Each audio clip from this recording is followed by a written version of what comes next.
I met my ex in high school. Let's call him Justin. I was a sophomore and he was a junior at the time. We went to school in a small town, so we practically grew up together. I developed a big crush on him when I was in middle school. I came from a toxic family and I was sexually abused at a very young age. I think I chased boys starting in middle school as a way to escape my shitty home life. I was the typical wannabe emo kid who liked the bad boys. I grew up with intense anxiety, so I think masculine guys just made me feel safe. Justin made me feel safe. We were practically opposites. I was meek and shy and fragile, whereas he was social, more popular, and not afraid to take the lead. He always picked on me and it would piss me off, but I liked that he would always notice me when I felt invisible towards everyone else. I developed a huge crush on him until we had started to see each other when we were in high school. I needed a ride home after school, and he said he would take me. After that, we had started spending a lot of time together, and it all went downhill from there. He was not a good boyfriend. At first, he basically never gave me any attention and almost avoided me, which made me want his attention even more. I was so scared to be alone that I just put up with it. After a year, I was about to break up with him, and he confessed that he loved me. That was all it took to reel me back in. He went off to college 6 hours away, and I waited for him. When I graduated high school, I had followed him to the same college. That is when he started to isolate me. From day one of my freshman year of college, he made me sleep with him at his townhouse that his parents paid for off campus. He convinced me to stop talking to friends, my dorm mates, and even my own family. He convinced me that he was the only one I could trust. He convinced me that I was the only one who truly understood him as a person, and he threatened to kill himself anytime we had a fight and I tried to leave him. He took me back with him to a college that is closer to our hometown, and I let him. He continued to isolate me, threatening to kill himself if I left him. Anytime one of my loved ones tried to convince me he was toxic, he would just blame me and turn the argument to make it seem like I was at fault. One time, he actually tied a rope to his neck in an attempt to end his life because he felt like he couldn't live without me, and he convinced me to keep it a secret. I lost so many friends and missed out on my first year of college. I stopped spending time with family because I was convinced he was the only one who understood me. This is where the fucked up stuff happens. 2 years go by, it's 2015, and my house is raided by the cops. Well, my dad gets arrested and he's charged with taking pictures and uploading them to the dark web. My whole town discovers that he's a pedophile and he commits suicide. My family was already toxic, and yet my whole world was turned upside down even more. Out of grief, I practically lived with Justin and his family for a couple of weeks, and then a month after my dad passed, I impulsively decided to get my apartment with Justin. We only had the lease together for 2 weeks. That is all it took for me to hit my breaking point. After my dad committed suicide, I just knew that I couldn't live like this anymore. I decided to break up with Justin, and I told his parents and reached out to his friends through Facebook to tell them. His parents met with us and essentially blamed Justin's suicidal tendencies on our relationship. They decided to not take action. The very night after we got back from dinner with his parents, I told him I was leaving him, and he went insane. He went into the bathroom and started crying and having a conversation with himself. Then he started pacing in the hallway of our apartment, mumbling to himself. It was the first time I've seen him do that. He started pushing me against the wall and took away my phone. When I went to the closet to grab my clothes, he blocked the door and then locked me in the closet. Justin and his family are also very pro-gun, and he had about 4 or 5 firearms in our apartment alone. He grabbed a Glock and continued to block me in the closet, begging me not to leave him. What happened after this is spotty. There's still a lot that I can't remember to this day, but we somehow ended up in the living room, and he's now hovering over me in the corner of the living room. He shows me that the magazine for the gun is fully loaded by taking it out and then putting it back in, and then he went out of his way to show me that the safety was off. He cocked the gun back and then pushed the gun to his head with the finger on the trigger. He was looking into my eyes at that very moment, and I was begging him to let me go, sobbing. He told me if the neighbors heard me cry, he would kill the both of us. I just rocked back and forth with my hands covering my ears, mentally preparing for the sound of the gun and preparing to have parts of his brain or blood on me. I was preparing myself for the possibility that this might be my last moments alive. Then out of desperation, I told him I would stay. Luckily, he believed me. I convinced him that I needed to use the bathroom, and I asked if I could have my phone back. He gave it back, but he stayed outside the bathroom door and then warned me not to contact anyone. I just laughed and said, "No, I'll never do that. I'm yours forever." And when I got in the bathroom, I texted the first person I saw to call the cops. When I got out of the bathroom, I then convinced them that I really needed to go out and get cigarettes. When we stepped outside of our apartment, the cops were surrounding the property. And we were both so calm that they started marching past us until I then started shouting, "It's him! It's him!" pointing at him. They ended up putting him on suicide watch and then committing him to a mental institution for a week. I only met with them once. The caseworker left his file open at one point, and I saw that they had diagnosed him with psychosis. I lied to him again and I told him I would stay, knowing damn well I wouldn't. After all this, Justin's parents and friends actually blamed me for the incident. To this day, I will never understand how I could be the bad guy in this situation. I was only 20 years old and my father just committed suicide. At the time, calling the cops was the right situation once I realized his family and friends weren't going to take action. I was just a kid having to advocate for myself and going through grief. After all of this, he actually convinced his family and friends that I was the abusive one and that I was the manipulative one with anger issues. I moved in with my sister after this. The police confiscated all of Justin's guns and his gun license. They also informed me that he would be kicked out of the military for this. I found out through a friend that Justin's grandfather picked up all of his guns at the police station and then gave them back to him. He would show up to me and my sister's apartment multiple times, sometimes in the middle of the night. One time he showed up looking for a promise ring he gave me, even though he already told me to keep it. He told me that he needed to sell it for drug money because I got him addicted to drugs from the mental facility. He threatened to have me arrested for stealing his property. He would show up to my friends' houses, and one time tried to fight one of my friends and yelled racial slurs at him. I also started receiving death threats from anonymous numbers telling me that I should be dead like my father. I went to the cops and I managed to get him banned from myself and my sister's apartment complex. The cops told me that there wasn't really much else they could do, just to document anything that could be evidence against him. There was a time in my life where I felt very powerless. I had no resources or family. My sister grew to resent me for putting her in danger with my ex. We ended up drifting apart, and I would just continue to hang out with the wrong crowd and had a very bad string of relationships. I somehow actually stayed in college at that time, and I came very close to flunking out. He would drive past my house for years.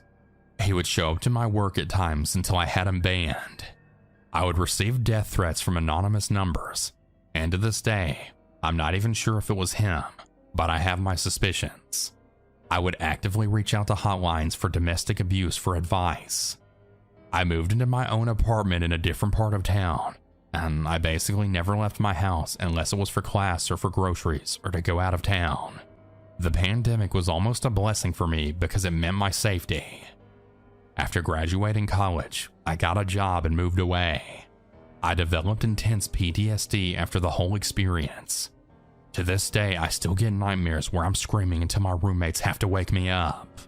I was diagnosed with severe anxiety and depression. The after effects of all this, plus the trauma from my family, have really been hard. But I'm doing everything I can to being as close to okay as I can be. I cleaned up my shit and I got help. I also let go of a lot of toxic people, and I met a lot of great people who were showering me with love and support. The only thing I would like to thank Justin for is that whole experience forced me to come out of my shell and to advocate for myself. If it wasn't for this experience and all the other experiences in my life, I wouldn't be who I am now. I now have a loving boyfriend. I'm not afraid of being alone, and I'm the bravest that I've ever been in my life. I'm now 26 years old, and I know that this will affect me for the rest of my life. But for anyone out there who's listening who's in a similar situation, It is possible to make it out of this and still live a full, happy life. You are worth it. To Justin, I'm not scared of you anymore. I will never be scared of you again. You could kill me tomorrow and you will still never be able to take away the amazing things that I've done with my life or the love that I've developed for myself. I will never be silent. If you ever try to take me down, I will drag you down with me. About 10 years ago when I was 14 and had just started to realize I was a lesbian, a beautiful girl that I barely knew had asked me out. I was just thrilled to be noticed and have someone want me. So I ignored the fact that I didn't really know her that well and that she kind of gave off a cold, distant, creepy vibe that was in direct conflict with my own spunky and warm attitude. I figured there was no way she would ever hurt me, especially since she was a woman, and I had never heard of a woman abusing another woman. I know, I was ridiculously naive, and I know that now. A few weeks into the relationship, she started beating me when she didn't get what she wanted, even sometimes doing so right in front of people. No one did anything to stop it. They just politely looked away. She started demanding I have sex with her, even physically forcing me to do so and threatening to kill me if I didn't comply. It took a few months, but my fear of her was finally overridden by a desire to not be the girlfriend of some psychopath, and I dumped her and told my mother, her parents, the police, and everyone who had been around us what she had done. My ex swore she would kill me. Those were the last words she said to me. My parents believed me. Her parents believed me. The police believed me. But I wound up not pressing any charges after realizing how unlikely it was that she would serve any time. However, she got all of our friends. They all sided with her, and I wound up having to change schools over this. Soon after we moved to a different city, I got the help I needed and I felt like a changed person. I moved back to the same city where I met my ex when I started college. It's a huge state university with more than 50,000 students. But I figured I'd probably never see her, and knowing her that it was very unlikely she even went there. She was an actress and a singer, and I figured that she probably had gone to a school known for those kind of things. My college was known for science and infamous for having a very underfunded art program. Well, on the very first day though, I saw her. I felt a cold stare on the back of my neck and turned around, and there she was. 100 feet away from me, staring me down with a blank expression on her face. I glared at her and sneered, trying to show her that I wasn't afraid of her, and she just kept the same cold expression. I turned and walked away at a relaxed pace and tried not to let it ruin my day. But then it started. Everywhere I went, she was 100 feet away. Sometimes she was with some of her friends and they would all just stare at me with the same blank expression. I never engaged them. I never spoke to any of them. Eventually, they had even started following me when I wasn't on campus. It's gotten to the point where I can't even enjoy a day at the mall, a day with my girlfriend, a trip to the zoo, or even buy groceries without a dead-eyed girl who beat the crap out of me when I was 14, along with her weird crew staring at me. They literally look like freaky-looking zombies. It's creepy. I even catch other people giving them freaked-out looks when they see them. It's been about 6 years since she started following me around. I've thought about moving or changing schools, but I know that I can't let her run my life anymore. It's starting to get creepier and creepier though. Sometimes someone knocks loudly on my door, and when I go to answer it, there's no one there. But I have this sinking feeling that it's her. Sometimes random numbers in my area code leave messages of silence for about 30 seconds on my phone, or I get sent text messages from random numbers asking, "Who is this?" I never respond to the texts or voicemails and immediately just block the numbers of the senders. I don't know what to do. I know I'm not cracking up. If I'm ever out with other people and I think I see her, I ask if they do too, and they always say yes. I want to call the cops. I want to fight back. I want to do something to prove that I'm not some pushover. But really, I just wanted to put this all behind me. That's all I've ever wanted. Update. Just a few things that I forgot to mention before I actually end this story. I'm in a graduate school now.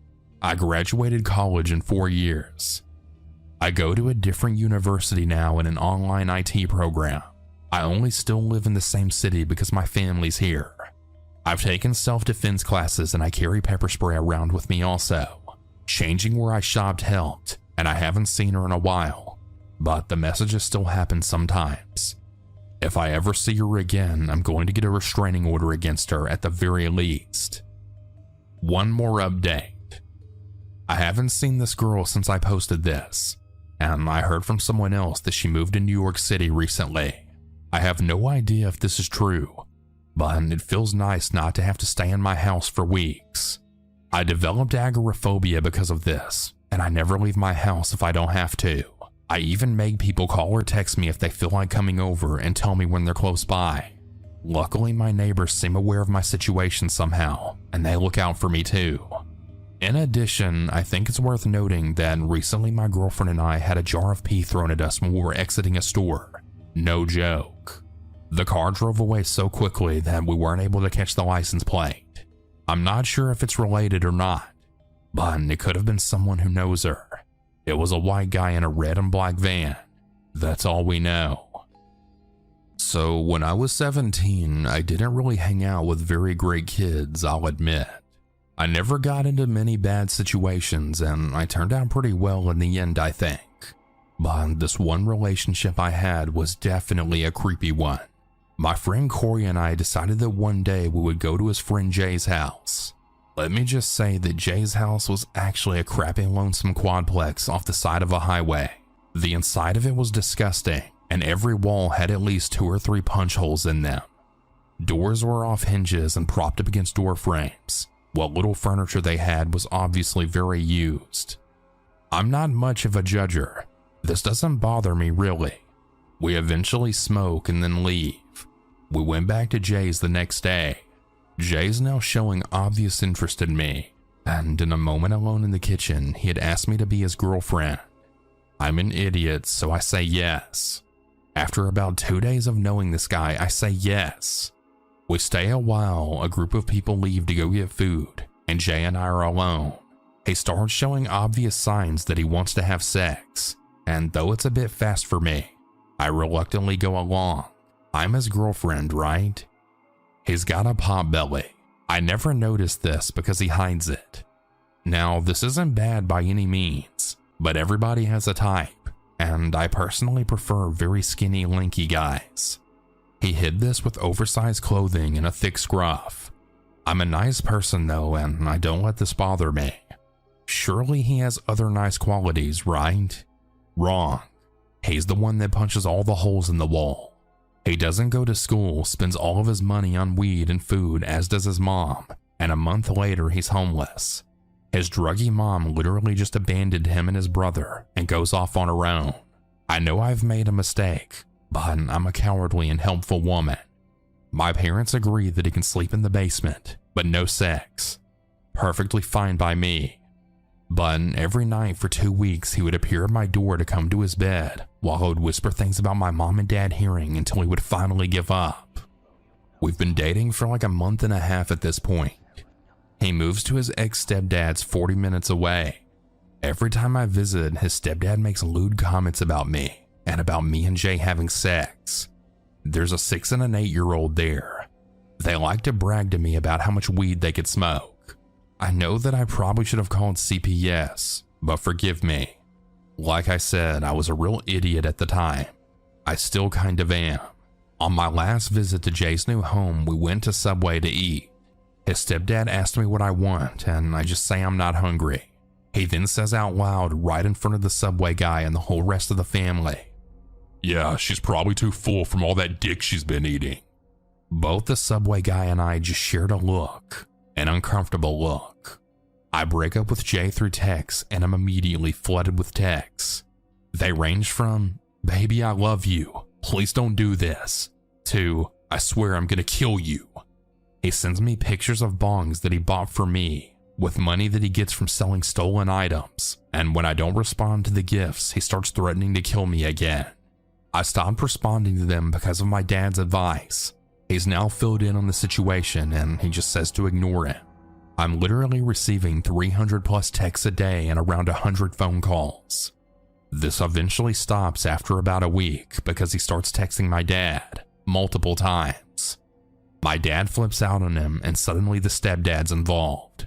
The stepdad is claiming that I owe money for food and gas and stuff. My dad basically tells him to just eat shit. Texts and phone calls continue for around 3 months afterwards. Not in such large amounts, but maybe like 1 or 2 a day. He still tries to add me on Facebook to this day about every 4 months, and it's been like 4 years. That relationship was only 3 months long. I don't know why he was so obsessed with me. I've always liked that I had a special magnet that attracted weird people and situations. So here's yet another story. To this day, I haven't fully figured it out. My husband dated a girl named Emily in high school for a few years. Upon graduation, she decided to go to college out of state, and they eventually broke up. Nothing dramatic, just parted ways. He and I met a few years later, and we ended up getting married, obviously. I knew of Emily through friends as we live in a very small town and everyone thought she was really wonderful, but I had never met her, face to face or anything. About 6 months after we were married, I got a phone call on my cell phone in the middle of the night, and when I answered, it was a woman crying hysterically and ranting about how I ruined her future, how she and my husband were supposed to get married in October, and he didn't really love me, etc. I then said, who is this? And she then screamed that it was Emily, then hung up. I woke my husband up and we were both completely puzzled, as he hadn't talked to her in years at this point. Over the next couple of months, both of us would get random phone calls at random times of this crying woman accusing us of ruining her life. We eventually stopped answering any calls except from known numbers. Around this time, my husband ran into Emily's brother Jason, who was married and lived fairly close to us. They struck up a friendship and we would often go to barbecues, etc. We were friendly acquaintances versus close friends, so we never really brought up the calls from Emily.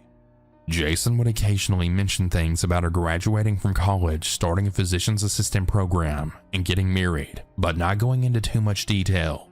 I think he was just respecting our marriage, etc. Every time he mentioned her, my skin would crawl.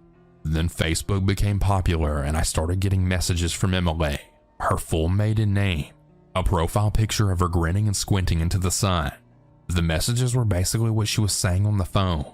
My husband hated me and I ruined her life and stole her family, etc. When I clicked on the profile, it would have no friends, no posts, just that one picture. So I blocked her.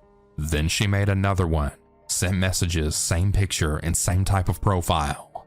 I must have blocked about 20 accounts. It was so frequent that I wouldn't even mention it to my husband. After a while, it was just a given. Her harassment by no means was a focal point in our life, but it was always there. Fast forward a few years, the Facebook messages coming in more infrequent. We've now had a child and are expecting another one, and Jason mentions, yay, Emily is moving back with her family. She has a husband and kid, and she's accepted a PA position in our town's major pediatric clinic. Our mutual friends were excited and were going to switch to her for their health care, but I refused. She'd probably murder my kids. I heard she was back. Mutual friends mentioned seeing her and that she's doing really great. Blah, blah, blah. Then we were at another mutual friend's daughter's birthday party, and they casually mentioned that Emily would be coming by.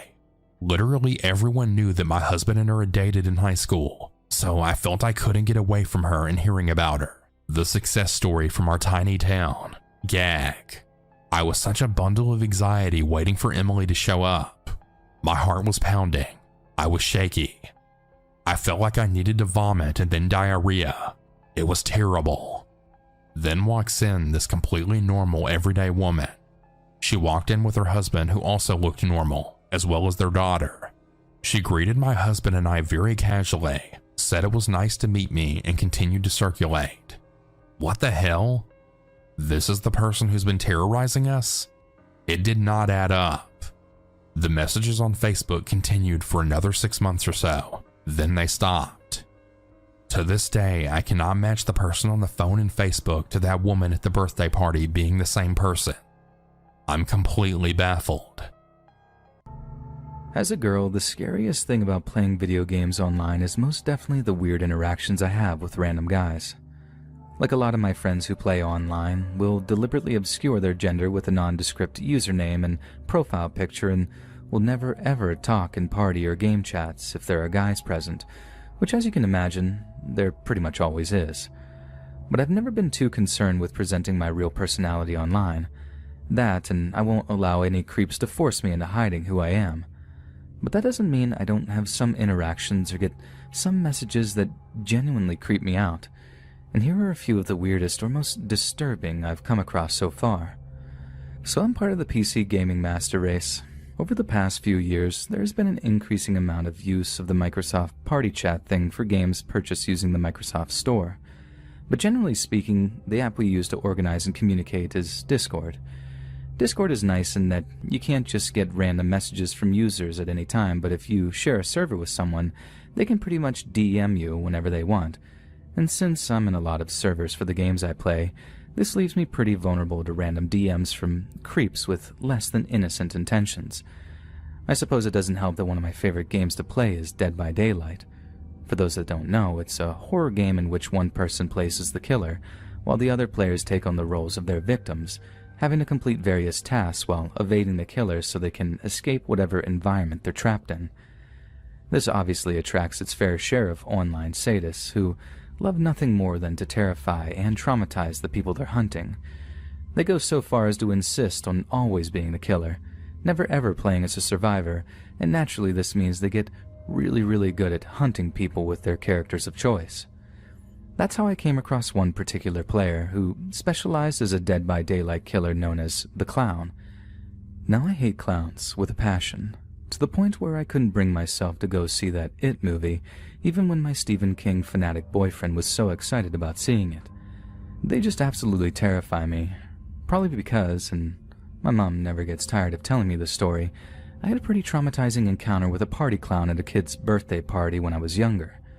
The clown in Dead by Daylight is like all of my circus nightmares come to life. It kind of looks like a combination of a clown and a ringmaster, but has allusions to other circus stuff on him too. The face is all this worn-out grease paint smeared over a flabby mess of folds, but perhaps the most horrible are the fingers dangling from the thing's belt, the trophies he takes from his unfortunate victims.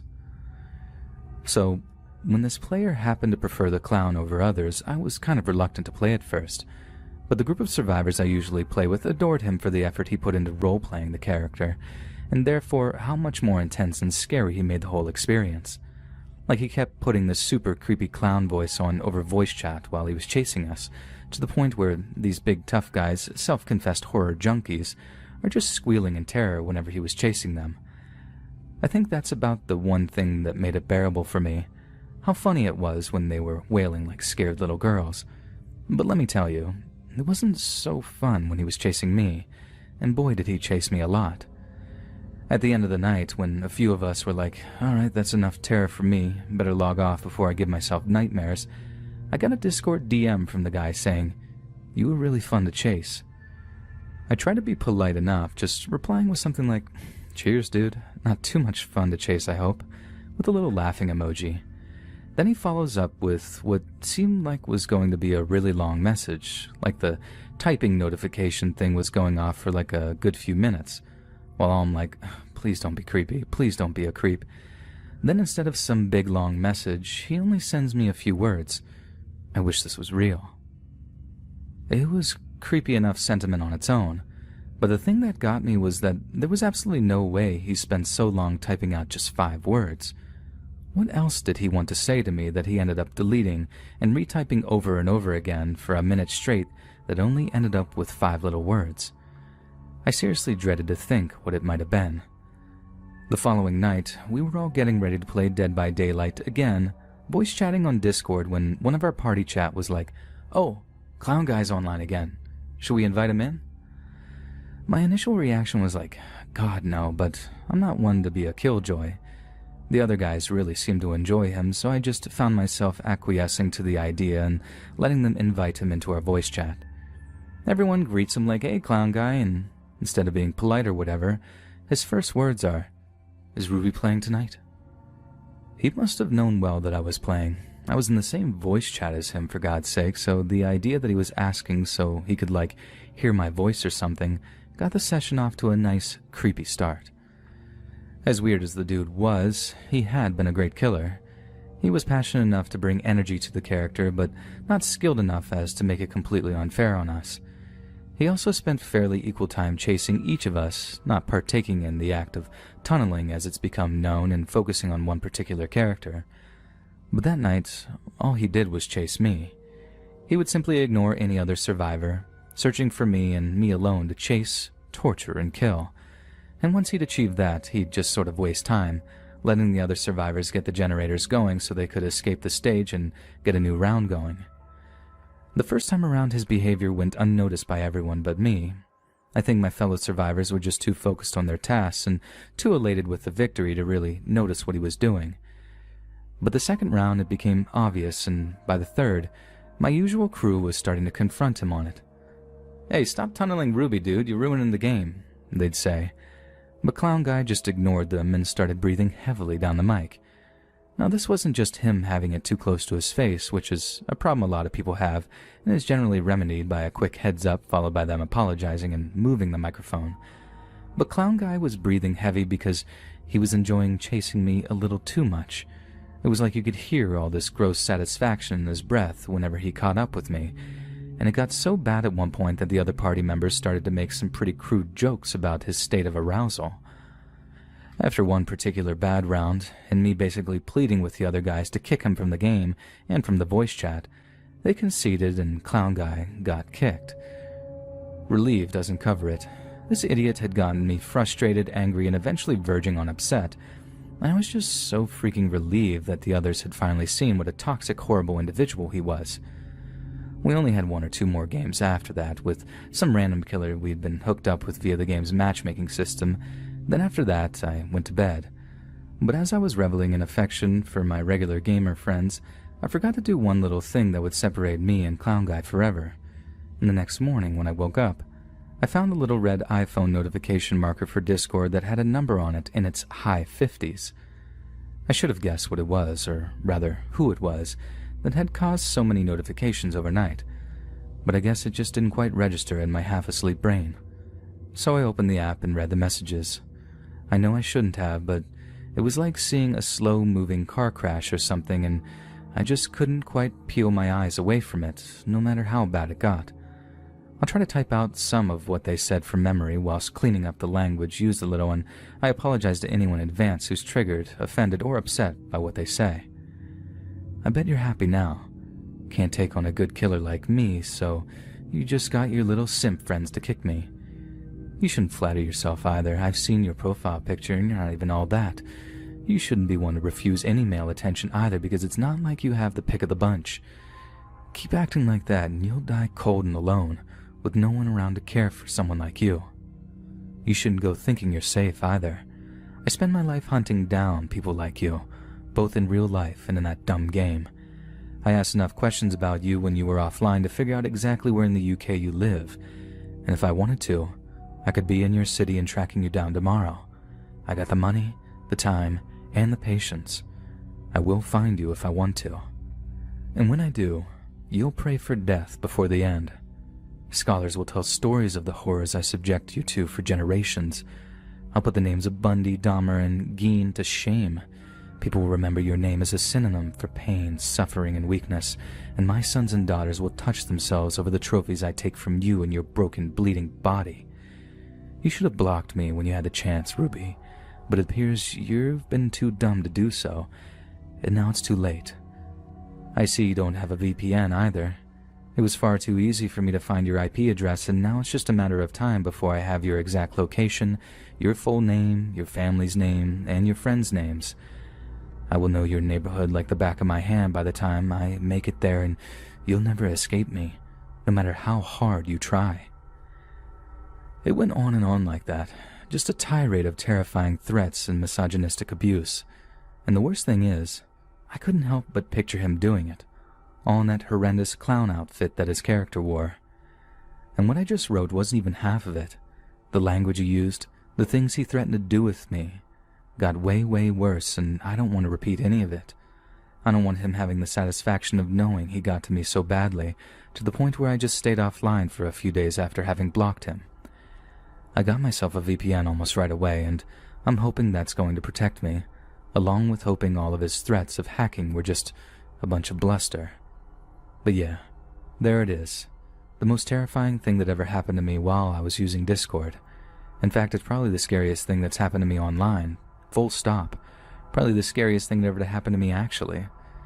If anything, I'd like to serve as a warning to other gamers who happen to be female, and I hate the term gamer girls. As soon as a guy even shows the remotest signs of being pervy, possessive, or anything like that, hit that block button. God knows it'll save you a whole world of anxiety, like it did for me.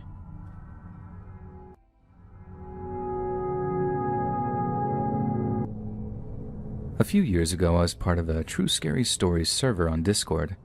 It was a place where people would share their own personal stories of scary or spooky things that happened to them in their lives, and for a while it was honestly a lot of fun.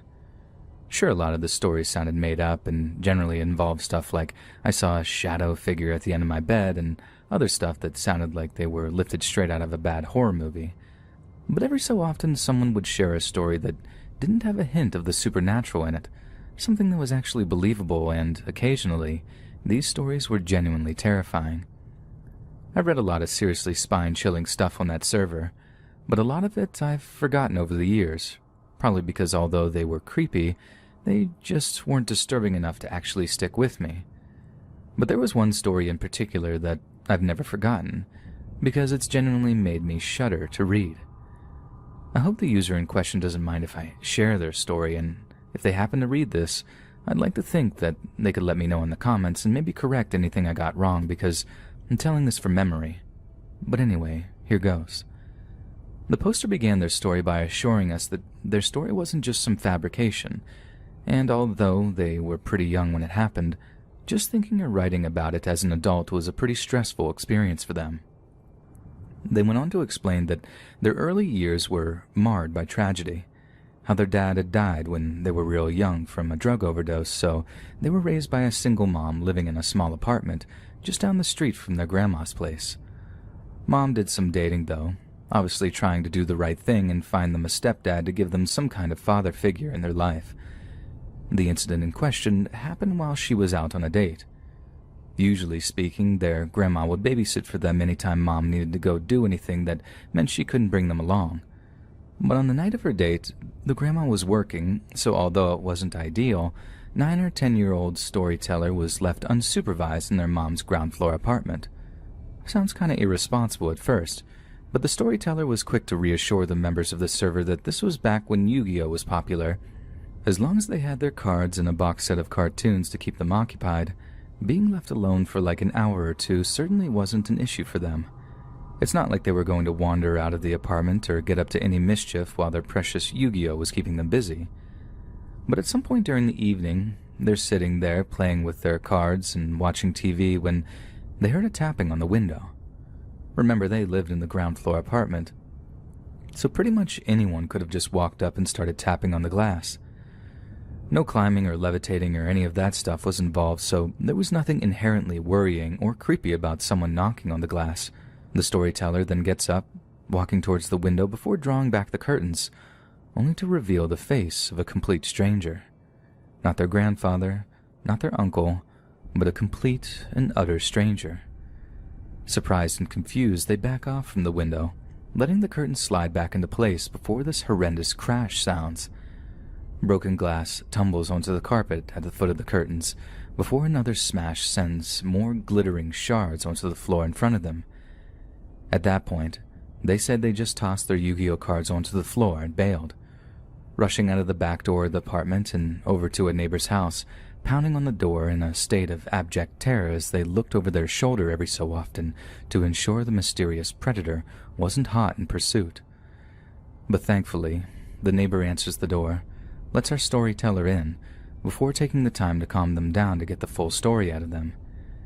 Naturally, they called the cops immediately, who rushed over since they were given the description of a home invasion in progress. The neighbor then gets in touch with the storyteller's mom to let them know the awful news, who immediately rushes home to comfort their terrified son. Then after that, both the neighbor and storyteller's mom accompany them back to the apartment, where the cops are still searching the property and surrounding area for any sign of the attempted intruder. Apparently, one of the cops approaches the mom at this point and shows her something in a clear plastic evidence bag.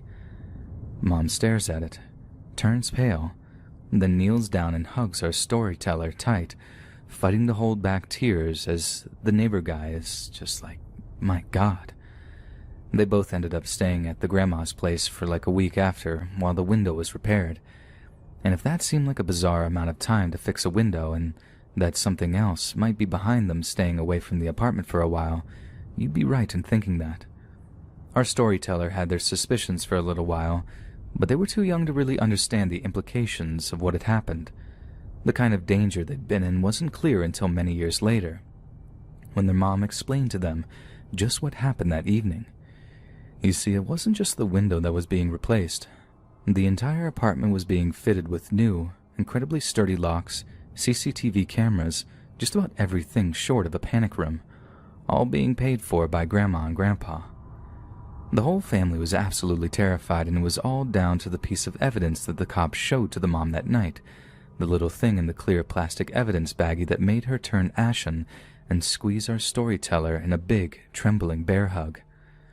What was in that plastic bag was a photograph. A photograph of a young boy curled up in bed, sleeping soundly. And that boy was our storyteller.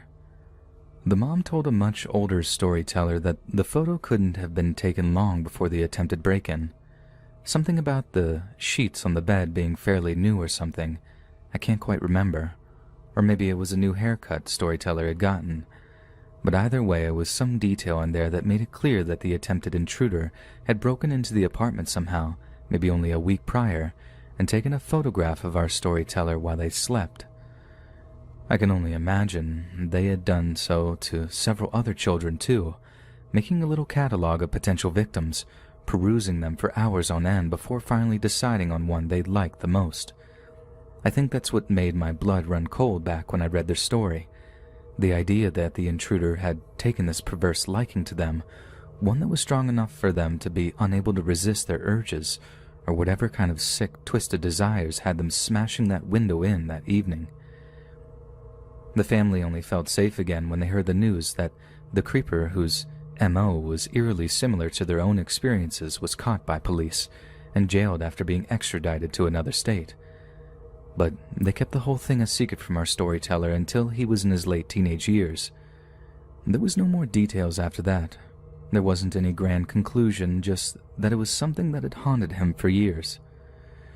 I never read anything as horrifying as that on that Discord server. It made everything else seem tame in comparison, and I stopped reading shortly afterward. It's weird how we seek out scary stories sometimes, just to give ourselves a little thrill, but end up being genuinely traumatized, not by the spooky skeleton stories, but by things that we know could have easily happened for real.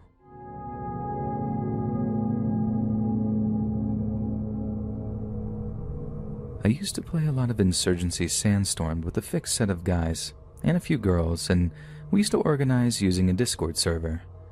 People came and went as time went by, but there were a couple of us that actually stayed in touch quite frequently outside of just organizing gaming sessions and became pretty good friends. Insurgency, for those that haven't played it, is one of those hyper-realistic military shooters that tends to get really, really intense and occasionally downright terrifying when it's at its best. I'm not saying we had this proper Band of Brothers vibe going. I know it's only a video game, but like I said, a handful of us ended up being pretty good friends and bonding over the intense level of teamwork required to win rounds, not to mention the sweaty-palmed, adrenaline-fueled firefights. One of these was a lad named Colin. One day, Colin tells us that he wouldn't be playing Insurgency for a little while because he had taken a job teaching English as a foreign language out in Indonesia. He had wanted to do some traveling for a while, but just didn't have the money available to him, and getting qualified to teach English gave him an opportunity to see some more exotic areas of the world whilst getting paid for it. We were pretty gutted to hear the news.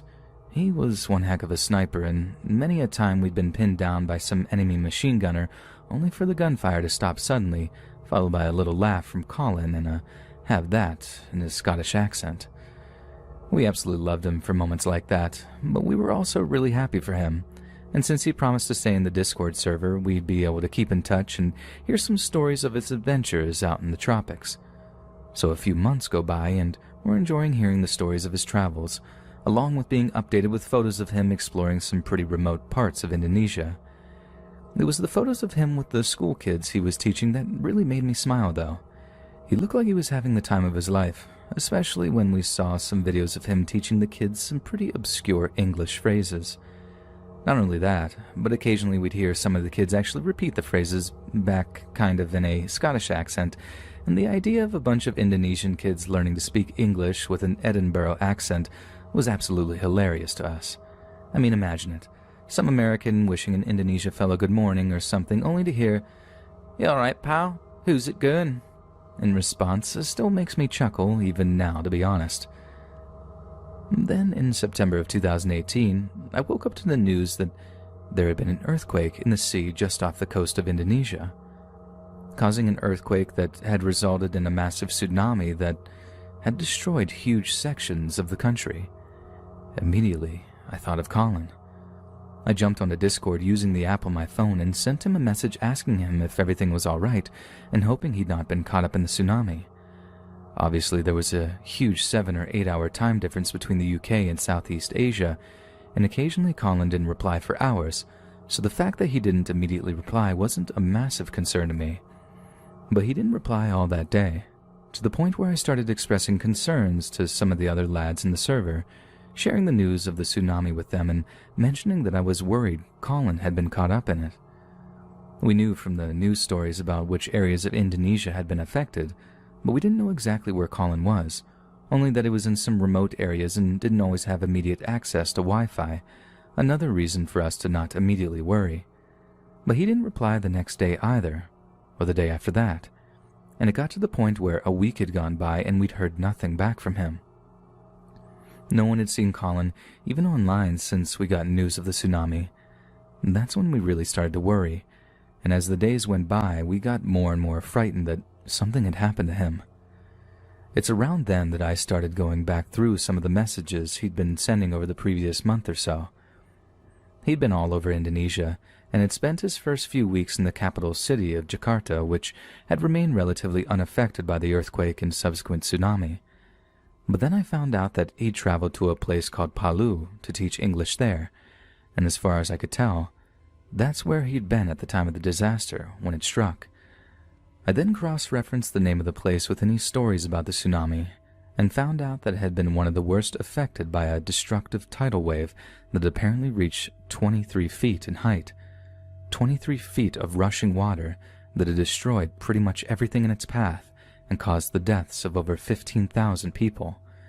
And in all likelihood, Colin had been one of them. We were devastated.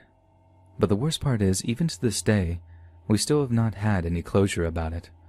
We knew Colin quite well, but he kept his online and personal life pretty separate. We never knew his last name or the names of any of his family, so it's not like we could get in touch with them to find out if he really had died or not, or to see about any funeral arrangements if he had indeed perished during the tsunami. But I think the fact that even now his Discord account lies inactive is evidence of the fact that he did actually lose his life out there. Maybe he's okay, and he just never bothered to get back on Discord. Maybe his close encounter with death made him realize that video games were just a waste of time or something. But I think that's just wishful thinking on my part. In my heart of hearts, I know he's probably dead. I just hope he's at peace now, and whatever family he had are okay. Rest in peace, Colin. We still miss you.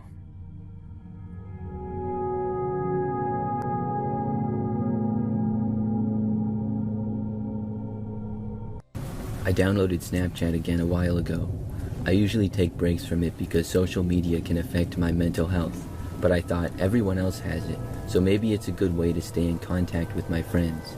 I started snapping people back and noticed that since I last used it, they added a new feature where you could quick add people. I thought it was pretty cool, and maybe I'd make some new friends. Not long after, I started getting added by a few people. I didn't think much of it and gave it a blind eye, but I chatted here and there. Then, out of nowhere, about 2 days later, I was added to a group chat. At first, I didn't think much of it. It seemed like a normal group chat of about 10 to 15 people talking about random stuff. Mostly it was guys, and they talked about typical things that guys talk about, like cars and sports, although there were a few women in the group. I barely participated and rarely said anything. A few more days passed, and still nothing weird had happened, which is funny because usually by now I'd be getting unsolicited messages. Then someone added me. His name was Josh, and he was from the group chat. He started messaging me personally, but never mentioned anything about the group or anybody in it. It seemed like he was trying to get to know me. We talked a lot, sometimes all night, and even FaceTimed a few times. He'd ask me things like what I liked to do and what my favorite food was. It was nice, and I was happy to make a normal friend. But then he started asking weird, personal questions. It felt like he was fishing for something, but I couldn't figure out what. One night, he asked me something strange. I can't even remember exactly what, but it was enough to make me uneasy and wonder if something was off about him. Then it happened. Everyone got kicked out of the group chat except for me and 6 other guys. It was unsettling, but I tried not to think about it too much and I brushed it off. This time, the group was a lot more talkative, not just to each other, but specifically to me. They acted like we'd been best friends for years. I played along but remained skeptical about Josh. Soon enough, we all got close and they started suggesting hanging out as a group. They wanted to play pickleball around 8 p.m. I was confused. Why so late? But they explained it was because everybody worked late, so I agreed. I mentioned it to some of my friends, and they said that it sounded sketchy, but nothing bad had ever happened to me before, so I didn't think much of it. That night, I grabbed my pickleball gear and headed to the meeting spot. When I arrived, the parking lot was empty. I assumed they weren't there yet, so I waited. Eventually, I saw cars pulling in, 6 of them. At first, I was relieved, thinking I was overreacting, but then I noticed something strange. The cars all parked on the opposite side of the lot, far from mine. Josh and the others got out, along with a woman who I didn't recognize. She had her pickleball gear with her and walked over to them.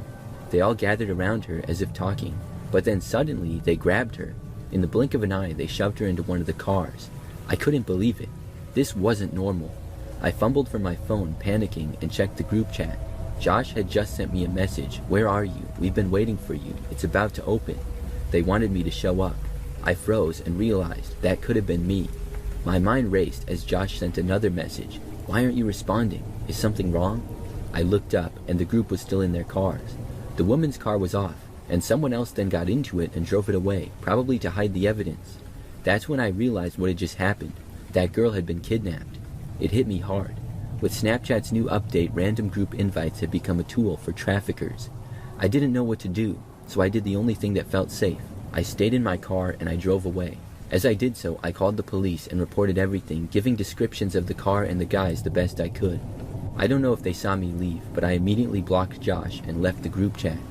To this day, I still get random friend requests on Snapchat, but I'll never add someone I don't know again.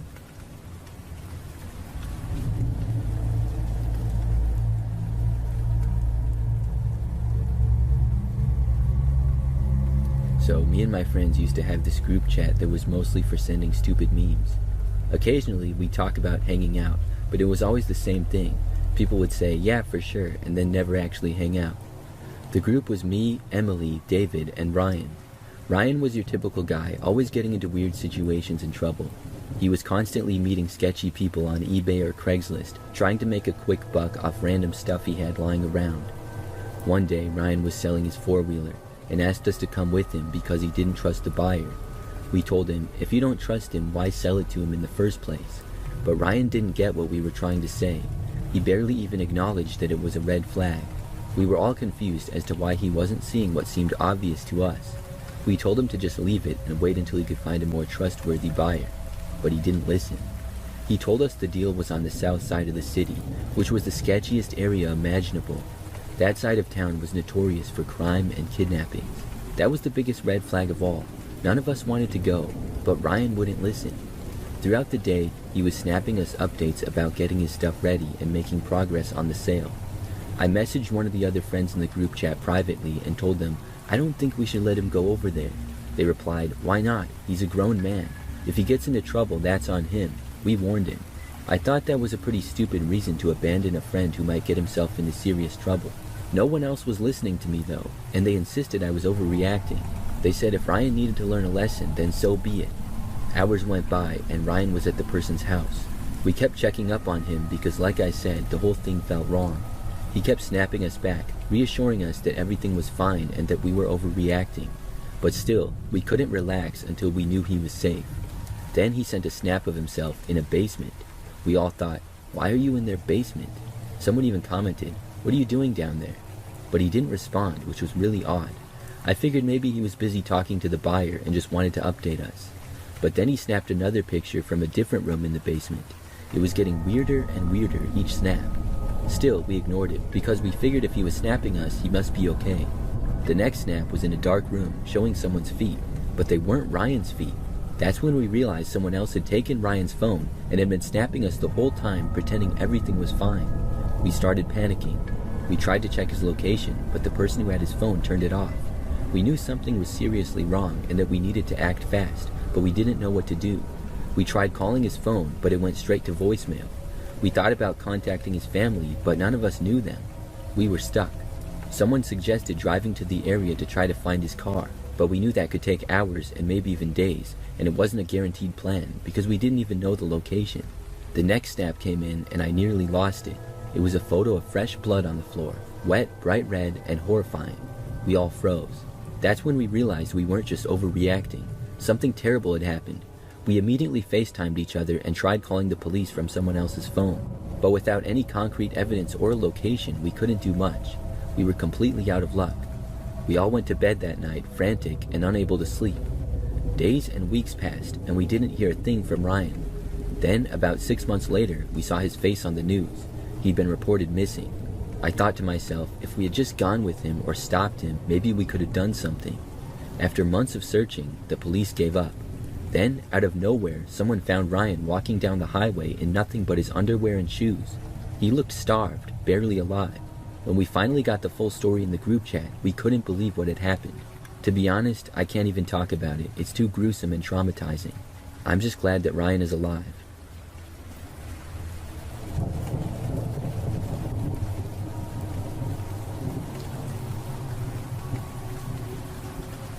The story I'm about to tell you isn't like the other stories you might hear about someone getting stalked or followed. Unfortunately, I was the stalker, and I was the one following somebody. I'm not proud of who I was in the past, but I can't change it, so I just accept it and tell my story. Maybe there are others out there who will stop being like who I was. So this happened about 6 years ago, so it's not who I am anymore, but I used to stalk people whenever I got the chance. I had a particular interest in certain individuals, but I could never really find the right person to engage in with any type of stalking way. That was until one day I decided to download Snapchat. I heard it was a good way to make friends, so I added all the close people I knew. They never knew what I was up to when I was home alone. Nobody did, and that's what I liked. I like to stalk people. There's a mentality that goes into being someone who likes to stalk people. As I said, I downloaded Snapchat and started adding my friends. One of them was named Emily. I had no interest in Emily, and I was fine with that. I really liked our friendship. But I think that I typed a few numbers wrong, and I ended up adding a random Emily instead. I didn't notice until that night when I got a snap from her, and it looked nothing like Emily's house or anything familiar. I thought about deleting her, but after a few conversations, she sent a snap of her face, and it was perfect. Her hair, the way she looked, everything I ever fantasized about. This was at the peak of my stalking phase. I immediately started asking her questions like I was genuinely interested in being her friend. But honestly, I just wanted information so I could scour the internet. She told me her last name and the city she lived in, and that was all I needed to find everything. Her parents, the inside of her house through Zillow. I also knew her dog, her schedule, everything about her. I probably knew more about her than her parents did. At this point, I knew what college she went to, and most importantly, where she lived. That fueled me as the stalker I was. I played it cool. She had no idea I was so obsessed with her. We talked, and to my surprise, she only lived about 30 minutes away. What are the odds, I thought. But honestly, in my mindset back then, I felt like it was meant to be. We kept talking, and I asked to meet up with her for some snacks. Something harmless so she wouldn't figure out my true intentions. She agreed. When the day came, I got all dressed up in my nicest clothes and looked as handsome as I could. We went out for ice cream. It was casual, but I didn't want to let the chance of something deeper slip away, so I pursued her with interest. She seemed to really like me. Honestly, after the first time we went out, we texted each other all night, literally until 2 a.m. It was that cheesy love type stuff. Things were going so well that the lines started to blur between my obsession and actual love, but I had just met her, so I knew something wasn't right. From her perspective, I was just a really nice guy interested in her, but from mine, I had a different agenda. Even when I told myself I didn't, I'd get in my car, drive 30 minutes out, stop at a gas station to get snacks, and park down her road. I parked where I could barely see her house, but just enough to see her room, which was on the back side of her house. I never got caught. I saw her talking to her friends and hanging out with them. I never saw anything inappropriate like her getting dressed. I thought that was too far, and I respected that boundary. But my obsession grew stronger and stronger. Stalking turned into an unbearable urge to act. I started going insane. I checked her social media constantly, analyzed her posts, and tried to decipher her tweets. That's when jealousy hit me, hard.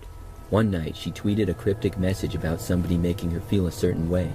I knew it wasn't me because we had only met once. The anger consumed me. I did what no normal person would do. I figured out a way to get her passwords. I asked her a ton of questions, and I slipped in a password-related question as a joke. Eventually, I got her password. I made sure to only sign in when I was near her house so it wouldn't seem suspicious. You'd be surprised how easy it is to get someone's Wi-Fi password. Once I was in, I read through all her DMs and messages just to make sure there wasn't anyone else, and boy was I wrong. There was this guy named Brad, and he was everything I wasn't. I couldn't let that happen. I hopped on her messages and threatened him, pretending to be her. I said things like, "If you ever talk to me again, I'll call the police. Don't ever speak to me again. I hate you." I deleted the messages and blocked him. Honestly, I don't think she ever noticed, because she ended up messaging one of her best friends saying, "I think Brad blocked me." I was in the clear. At this point, I felt like I should have backed away from stalking. It was no longer harmless or fun. It was dangerous, for me and for her. But I didn't stop. We hung out again, staying up super late and getting breakfast together. Everything seemed fine. She smiled at me, and I knew I was in too deep.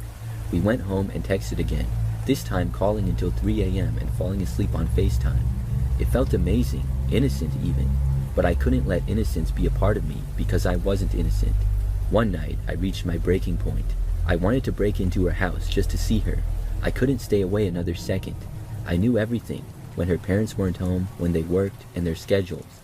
At 4 a.m. on Tuesday, I made my move. I got in my car, drove to her house, put on a ski mask, and approached her home.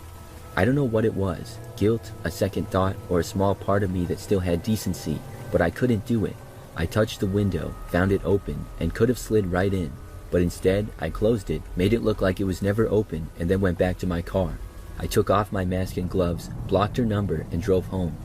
I couldn't sleep that night. I just stared at the ceiling. Maybe it's because I had lost myself. Maybe it's because I became the monster I swore I'd never be. To this day, she has no idea how close I was, and I'm happy she doesn't. I hope she's living a happy life with people who truly love her. As for me, I've changed, and I don't do anything like that anymore. I'm not proud of who I was, but it's part of my past.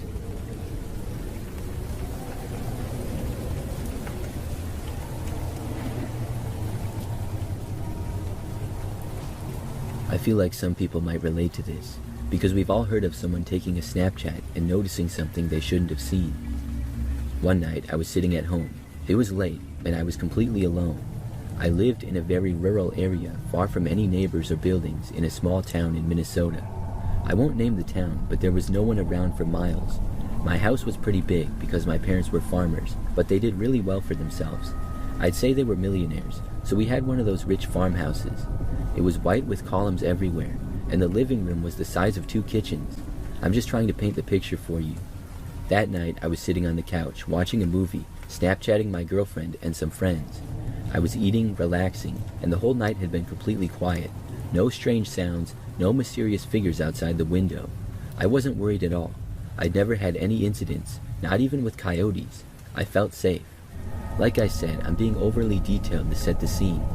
My Snapchat was open, and I figured it was a good time to send a picture to my girlfriend because I'd just gotten out of the shower and I felt like I looked good. My couch faced away from the floor-to-ceiling windows, which I'd left open.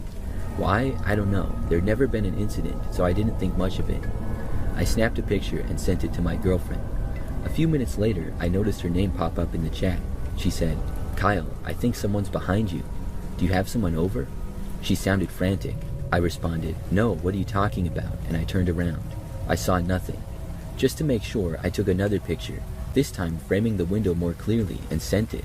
She saved the snap and replied, "Kyle, do you not see it?" So I looked closer, and my heart sank. There was a man, a full-grown man, about 6'5", standing outside my window, staring at me. I froze. I didn't know what to do. Should I text her back? Should I run? Should I pretend nothing happened? I didn't want to panic her, so I played it cool and said, "Let me double check." But inside, I was scared out of my mind. I was alone with no service in most parts of the house. I thought, what should I do? What would John Wick do? Before I could decide, I heard glass shatter from upstairs. The smash echoed through the house, coming from the top floor. We had 4 floors: basement, main floor, upstairs, and attic. I panicked and remembered reading somewhere that if someone breaks into your house, you should turn off all the lights because you know the house better than they do. I ran to the light switch, and luckily our house had a smart system, so with one button I turned off all the lights and locked all the doors. But it didn't matter. He'd already smashed a window to get in. I grabbed the closest thing I could find, a golf club. I wasn't about to let some intruder take over my house. I was in fight mode. I moved to the 2nd floor, thinking he wouldn't realize I was no longer on the main floor. I could hear his footsteps above me, slow and deliberate, like a movie. I didn't know if he had a weapon, but I gripped the golf club tighter. As I listened, I heard him coming down the stairs. I hid behind a wall, holding the club like a kid playing hide and seek. The tension was unbearable. When he stepped off the last stair, I swung as hard as I could, hitting him in the knee. He tumbled down the stairs and scrambled to his feet, running. I chased him, yelling, "Get back here," as if that would stop him. In my panic, I tripped and fell down the stairs, dropping the club. By the time I got up, he was gone, hiding somewhere else in the house. Now I was unarmed, searching for an intruder. I felt completely vulnerable. I ran upstairs to my parents' room, looking for a weapon. I found a gun taped under my dad's bed. I couldn't believe it. What kind of a person tapes a gun there? But I was desperate. I grabbed the gun and shouted, "Come out or I'll shoot." He yelled back, "Do it, I dare you." I couldn't pinpoint his location, but it sounded like he was in the far left corner of the basement. Without thinking, I ran down there and started firing. 6 shots echoed through the house, deafening me. My ears were ringing so badly I dropped the gun. The man bolted past me, jumping over my arms as I tried to grab him. Disoriented, I could barely hear or react. He ran to the front door, but it was locked, and he couldn't figure out the system. Panicking, he ran to the 4th floor and smashed another window before jumping out and disappearing into the woods. For the first time, I saw his face clearly. I immediately called my parents and told them everything. My girlfriend had been blowing up my phone asking if I was okay. My parents got home a few days later. I showed them the damage and told them everything. I yelled at my dad for leaving a gun where anyone could find it, but he said it might have saved my life. Long story short, the cops came and found no evidence of the man. With no neighbors nearby, there were no witnesses. I still don't know what his intentions were, but I'm grateful my girlfriend noticed something in that Snapchat. Without her, I don't know what would have happened.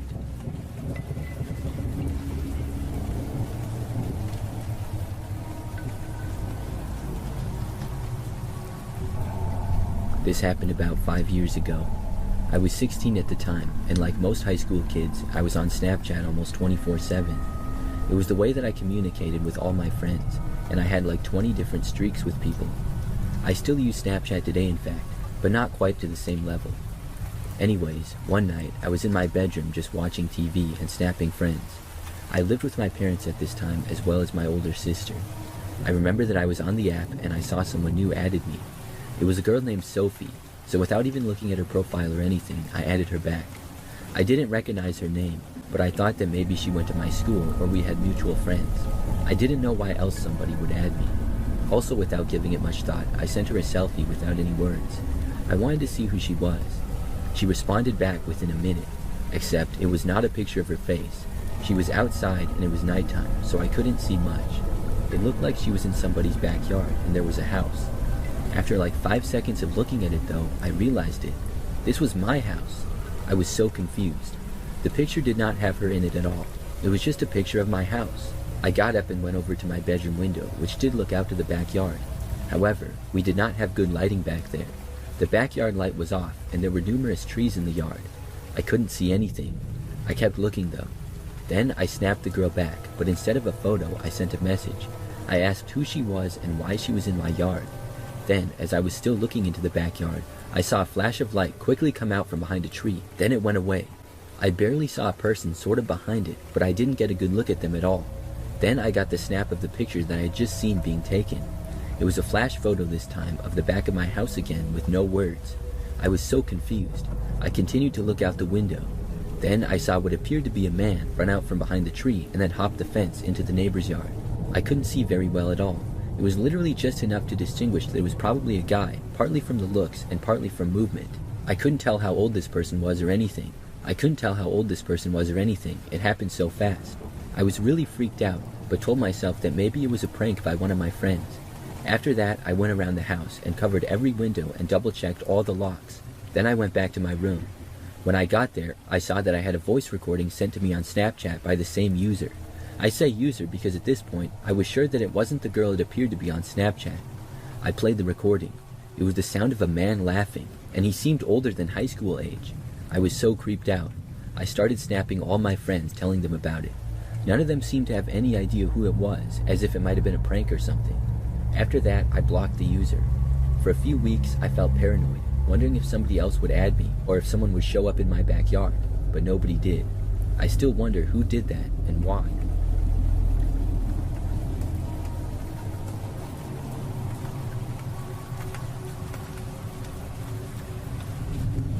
This is something that happened about 4 years ago. It all started when I got added by this random guy on Snapchat. I think his name was John something. I don't remember exactly. But I didn't immediately recognize his name or anything. Still, I added him back and didn't think too much of it. During this time, I was in college working on my master's degree. With the 5+ years that I had spent in college and the various jobs that I worked, I figured he maybe knew me from somewhere. I also had quite a few friends on the Snapchat app. So anyways, a few days went by after this. One day I was at home in my apartment, and for some reason I looked onto the Snap map. This map shows you and all of your friends' locations if they have it turned on. Well, I noticed that there was a guy on the Snap map, seemingly in my apartment complex. It was the guy who had recently added me. I figured that maybe he lived there as well.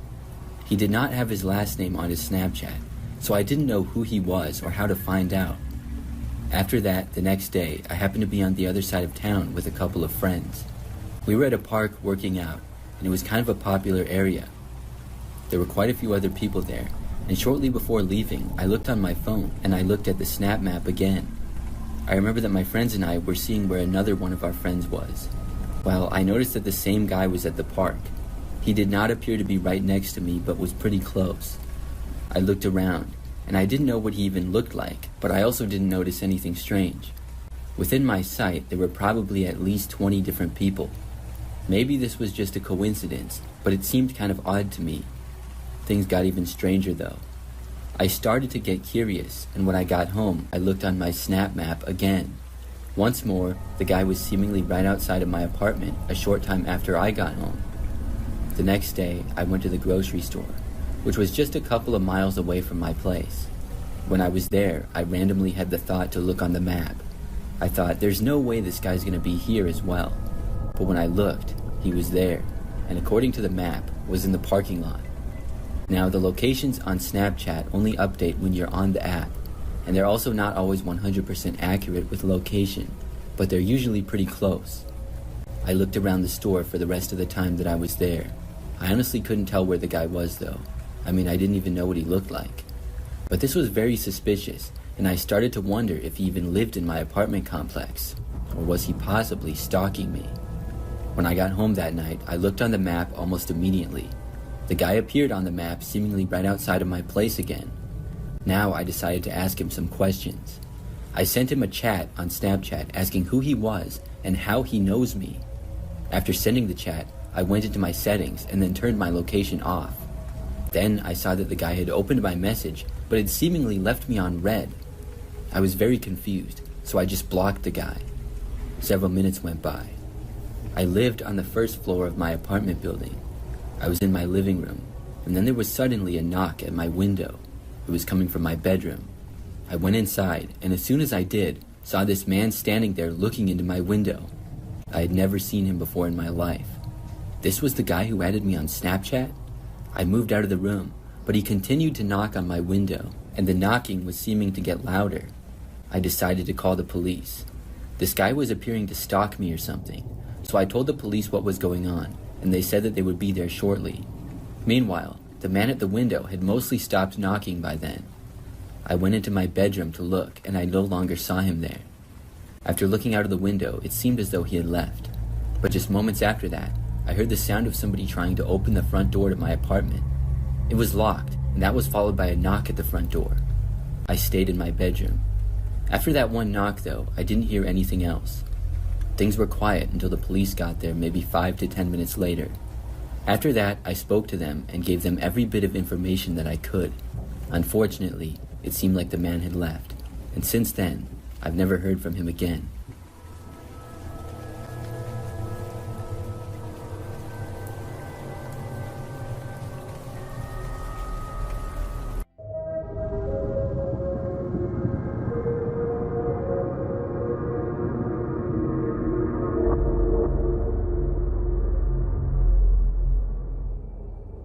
My name is Honey. I'm almost 30 and I use Instagram to share pictures of my art. Okay, I know what you're thinking. Honey is a weird name, so please don't tell me what I already know. No, it's not a nickname. My parents are from California and they're like uber hippies, so go figure. As you can probably guess, I grew up in this overly loving, peacenik environment, which I'm sure sounds cool at first, but let's just say it left me wholly unprepared to deal with some of the darker things in life. Needless to say, I really struggled with my mental health in my mid to late 20s.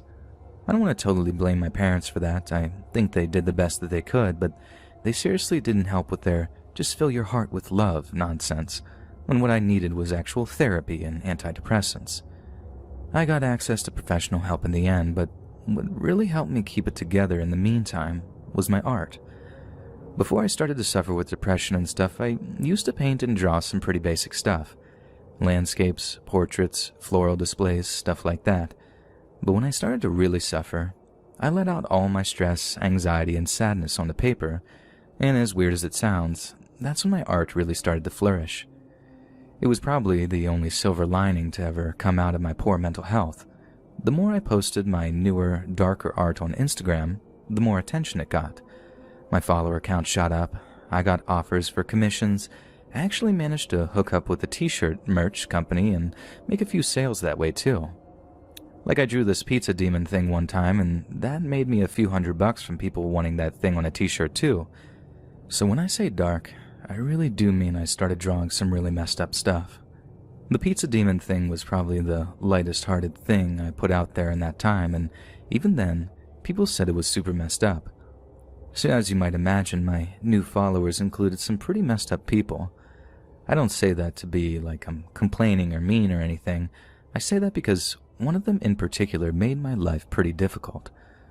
So I get a direct message off of this guy who says he really loved my work and wanted a piece commissioned. Of course I say yes. So he follows up by asking what my rates are. I had no idea what I was doing in terms of dollar amounts at that time, so when I quoted him like $80 for a picture, he started explaining that I needed to value my art more, how my work was just as valuable as any other, and how I should be charging a whole bunch more for my art. I had no idea what to up my amount to, so I kind of threw out a few ballpark figures before the guy makes my jaw hit the floor when he offers me a straight grand for an A3 size picture of whatever I wanted to draw or paint. I couldn't believe it. $1,000 for a picture? Which was more money than I'd ever made in my whole life.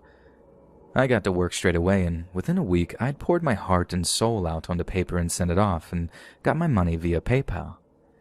Having that kind of affirmation actually lifted my mood to the highest it had been in months. I felt valued, like I could contribute something to the world. I was still dealing with my demons, but when I learned that I could actually profit from them, that I could make use of something that plagued me, it was a great feeling. I stayed in touch with the guy. I'd never been so grateful to anyone in my life until that point, and I'd be lying if I said I didn't think I'd be able to get more money out of him if he wanted something else commissioning. We used to talk back and forth a fair bit, and he shared that he too was an artist. I asked him what kind of artist he was, and he told me that he worked in some very unusual mediums. Naturally, this only got me all the more curious, as I got super dark with my art too, but he seemed pretty timid to talk about it. I get that people can be shy about showing off their artwork, I was pretty shy too at one point, but this guy needed some serious coaxing in order to show me anything. When he finally agreed to show me anything, he told me that he'd do it via one of those self-destructing messages that Insta now does. I didn't question anything. Like, I knew he'd send one of those self-destructing pictures, maybe so he could protect his intellectual property or something. I was a little confused as to why he didn't seem to trust me, but hey, I pretty much adored this guy, so like I said, I didn't ask too many questions. I waited patiently for him to send me a picture of some of his work. It took a minute or two, but he sends me this 3-second self-destructing picture that I was honestly super excited to see by that point. But when I actually saw what it was, even if it was for a real brief time, I really wish I hadn't. It looked like a goat's head in a jar of some kind, and the fluid it was floating in looked sort of greenish black, and I'm pretty sure it was formaldehyde. But it wasn't just that. The guy had opted to make a few little additions to the goat head, additions that I couldn't all catch because of how quick the picture flashed before my eyes, but the ones that I saw were horrible. It looked like he'd carved the lips away so that all the creature's teeth were showing, and on each one was carved or written a little symbol. I'm also pretty sure he either chemically changed the creature's eyes or replaced them entirely with a kind of metal or semi-precious stone. They had this weird glint to them. Like I said, there wasn't enough time for me to drink the whole thing in, but there was plenty more about the creature's head that had been messed with. It wasn't the details which really got to me. It was the idea that the corpse of an animal had been so horribly disrespected just so he could try to make some kind of art out of it. I had questions. A lot of questions. But the first thing I had to ask him was if it was really real or just some kind of mock-up of a skull. He told me it was real. Very real. And that he'd gotten hold of a goat's head from a butcher, preserved it, and then basically surgically edited the thing over time, mostly using dental tools, apparently for the sake of precision. I personally thought the whole thing was a disgrace. I'm vegan, and I try to stay as ethical as possible, but at the same time, I didn't want to go imposing my own worldview on the guy, especially since I liked him so much. I also didn't want to offend him, so I told him his work was interesting and jaw-dropping. Then asked if he worked with ink and paper or any variation on that. He told me no, and that he only worked with skulls, how they were the capsule that held all the hopes and dreams and fears and needs of the once living creature they belonged to, and that working with them was kind of sacred. I didn't really know what to say to that. He was right in a way. He sounded absolutely crazy for saying it out loud, but I couldn't entirely refute his point. It was like talking to some kind of insane genius almost. Not long after, he asked me if he thought he was cruel to work in such a medium. I told him people might find his work provocative, maybe even objectionable, but that it was fascinating nevertheless. And then he asked if I wanted to see more. Unlike the first time, there was no doubt in me that I most definitely did not want to see any more of this guy's work. But like I said before, I also really didn't want to offend him. So what could I do? It took me much longer to reply to his message that time, but in the end, I told him sure. And he replied saying that he'd use another self-destructing message. Again, I waited a minute or two for the message to come through, and when it did, I opened up the message thread and tapped the little reveal message thing with some reluctance. The first time around, for that goat heads thing, I at least had some degree of curiosity. But at that time, I was just plain horrified by what I saw. It was a monkey's head, or at least it looked like it was some kind of primate. And if I thought the goat's head had received some disturbing additions, this latest one turned out to be 1,000 times worse. It was so bad I only caught the briefest glimpse of it and just had to look away and lock my phone screen to get it away from me.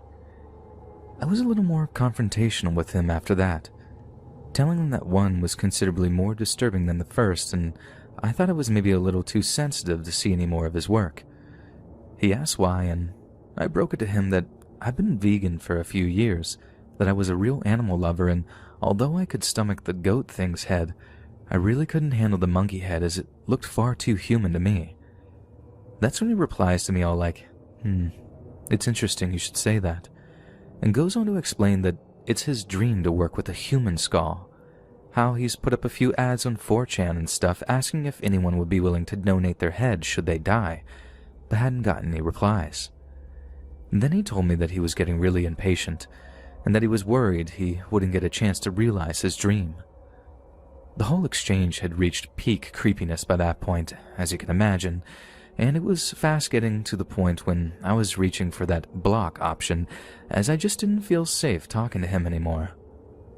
So by the time he actually messaged me another self-destructing message asking if I'd be willing to help him get hold of a human head, I just noped out of there and stopped replying to him.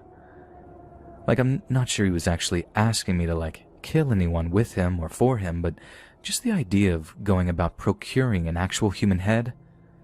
God, no. But I couldn't bring myself to block him. He was a potential source of sales after all, and I could make a lot of money from the guy if I kept him interested in my work.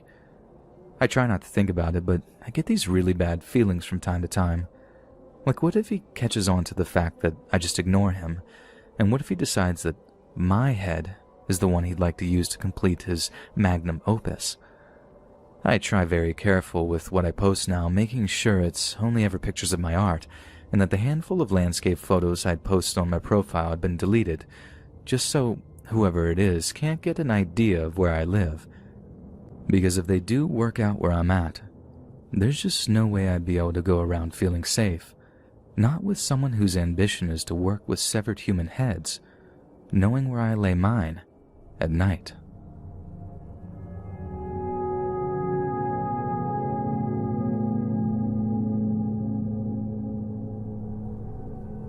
Alexis Sharkey was born in Houston, Texas in the year 1994 to her father, Mike Robinault, and her mother, Stacy. After graduating high school, Alexis initially studied biology education at a university in Pittsburgh, Pennsylvania, but after gaining her diploma, she seemed to be in no rush to get a teaching job and found work at a premium hair and skincare company named Monat. She was still working for Monat when she began to gain a great number of followers on the photography-based social media app, Instagram. A combination of her natural beauty and her champagne lifestyle had users hooked. She and her husband, a wealthy West Texas consultant who was 26 years her senior, were accustomed to vacationing a lot, and Alexis wasted no opportunity to document her travels, sharing pictures with her followers on a daily basis. Not to mention sharing images of the couple's extravagant life around Houston, the place that they'd made their home. Her posts would be seen, liked, and shared by tens of thousands of people, and by December of 2020, Alexis had over 69,000 followers. Now, as you may know, Instagram users with large amounts of followers are often contacted by private companies and offered large amounts of money in exchange for advertising their products, and Alexis was no different. Within a relatively short period of time, whilst still working full-time selling products for Monat, which has since been accused of being nothing more than a multi-level marketing company, Alexis was getting sponsorship deals which made her income swell to even higher levels than her consultant husband. But all was not well in the Sharkey home. A close friend of Alexis confessed that she had recently confided in her that she was filing for a divorce. Some had always doubted their relationship given that Tom was considerably older than her, and aside from an intense attraction, the couple seemed to have very little in common. Yet for some reason, Alexis didn't move out of the apartment they shared, even though she and Tom were apparently separated. However, she did see an opportunity to get a breakaway from Tom, as Thanksgiving weekend gave her the chance to stay over at a friend's place for the celebrations. She told her soon-to-be ex-husband that she would be back by the weekend, but on the Saturday following Thanksgiving, Alexis's mother, Stacy, received a call from Tom saying that Alexis was missing, and that he hadn't heard from her since Friday. A few days later, on November 28th, Alexis's mother posted to the social media site Facebook, stating that her daughter hadn't been heard from in over 24 hours, adding that police were involved and that Alexis had last been seen in the Houston area. This was especially concerning for Stacy, as she hadn't seen her daughter since the previous Christmas due to travel restrictions caused by the pandemic. Alexis had planned to return home to her parents back in Pennsylvania for Thanksgiving, but as the number of cases continued to rise all over the United States, the family decided it was much safer for Alexis to stay in Texas. But that very same morning that Stacy posted her plea on Facebook, a sanitation worker employed by the city of Houston saw something unusual lying on the side of the road. At first, he simply believed it was some kind of mannequin, due to the lack of clothes and the stiff positioning of the thing's limbs. But the worker's supervisor, a man named John Richardson, later said that the employee had sounded terrified when he called him, saying he'd noticed the apparent mannequin looked a little too real upon closer inspection, and that he suspected the situation to be far worse.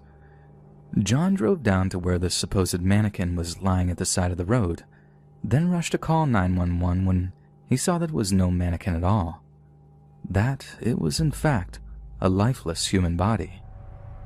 The moment of realization traumatized him, and he later told a local radio station that the sight of the body had been playing in his head every day since he discovered it. 2 days later, on November 30th, Houston Police Department held a press conference in which they announced that they had identified the body as belonging to none other than Alexis Sharkey. Her soon-to-be ex-husband got a call from a local coroner's office, asking him to drive over to identify the body of a potential loved one. He knew immediately that it was going to be Alexis, but somehow found the strength to head on over, where he found her lying on a mortician's table, dead but with no obvious signs of injury. Yet to his horror, after the news of Alexis's death began to circulate in the news, he began to hear rumors that it was his maltreatment of her that had been the cause of her death. Anonymous accounts from people claiming to be friends of Alexis had told a number of online news publications that the separation from her husband had caused a huge amount of tension in their home, a tension that had soured into hatred. These anonymous friends claimed that Alexis herself had told them that some intense arguments had descended into violence more than once, and that her husband had been putting his hands on her. Suddenly, Tom Sharkey found himself bathed in the media spotlight, and for entirely negative reasons. In what became a lightning-quick trial by media, one which was fueled by social media speculation, tens of thousands of furious people assumed that it was Tom that was the murderer, and he began to receive a slew of death threats. It certainly didn't help that initially Tom had refused to comment on his wife's death, but as the threats against him became more and more tangible, he reached out to give a statement to a local ABC affiliate. "She understood me. I understood her. We didn't fight when she left. I just told her she shouldn't drive under the influence," he said, overtly implying that Alexis had been drunk the night that she left her friend's Thanksgiving celebrations. He also seemed to insist that there was no trouble in their marriage, and that they weren't filing for divorce at all. This was something that was backed up by Alexis's mother, who said her daughter would have told her if she was suffering marital problems. When the Harris County Institute of Forensic Sciences conducted an autopsy on Alexis's body, they told reporters that they couldn't rule out the possibility of foul play. This only cemented her mother's suspicions that she met a violent end. "I believe solely that she was murdered because of the manner in which her body was left," Stacy said. "It just drives deep into the soul that something very malicious happened here, and I want to get to the bottom of it." Friends said she confided in them on a recent trip to Mexico that she feared for her life, although she apparently did not say why she held such suspicions. But if this was the case, just who exactly killed Alexis? Police seem to have pretty much ruled out the idea that she was murdered by her husband, since he was quick to volunteer his cooperation with them in the aftermath of her death, and has since stated that they believe it to be only a matter of time before arrests are made. So perhaps Alexis's murder was related to her career selling beauty products of Monat. Not only has Monat been accused of utilizing the techniques of outlawed, multi-level marketing companies, but the quality of its products has also come into question. In the year before Alexis's death, Monat was allegedly investigated by Florida's Attorney General after hundreds of claims that its products caused a host of hair and skin issues. The company was permanently barred from using false or misleading statements in its marketing and sales of its beauty products, and faced a $1 million fine on top of class action lawsuits from those that, after using the products, claimed they experienced hair loss, balding, and itching. Alexis was a prolific seller of Monat's products, once receiving a check for $10,000 as the winner of a company sales competition. That would certainly make for a lot of women who might blame her for essentially disfiguring them, There's also a decent chance that since Monet's MLM tactics would leave a lot of people out of pocket, that somewhere down the line Alexis had screwed one of her underlings out of a great deal of cash, perhaps just before the news of Monet's subpar products broke in the media, perhaps leaving a person totally unable to shift a hefty amount of stock they'd purchased. This would doubtless leave a person angry, vengeful, maybe even murderous. And besides, hell hath no fury like a woman scorned. If this is indeed the case, and Alexis's death is intrinsically linked to her Monet sales, then it seems that her status as an Instagram influencer actually led to her murder. The influence she exerted over those that followed her no doubt led to increased sales, thus increasing the potential pool of victims for Monet's frankly dangerous products. It's very possible that without Instagram, she may not have made the sale to that one person unhinged enough to seek revenge when their skin began to blister, or their hair began to fall out, or their scalp began to itch unbearably. It seems we'll soon find out who's responsible for Alexis's death. But if it is related to social media, it would be very ironic that a medium that has brought opportunity and new beginnings to so many brought one young woman to her end.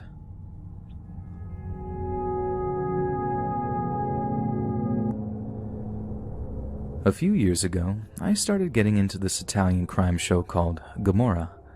I must have watched every series of The Sopranos like a zillion times, and a friend of mine recommended Gomorrah to me, selling it to me as being like the Italian Sopranos, only 100 times more brutal and bleak.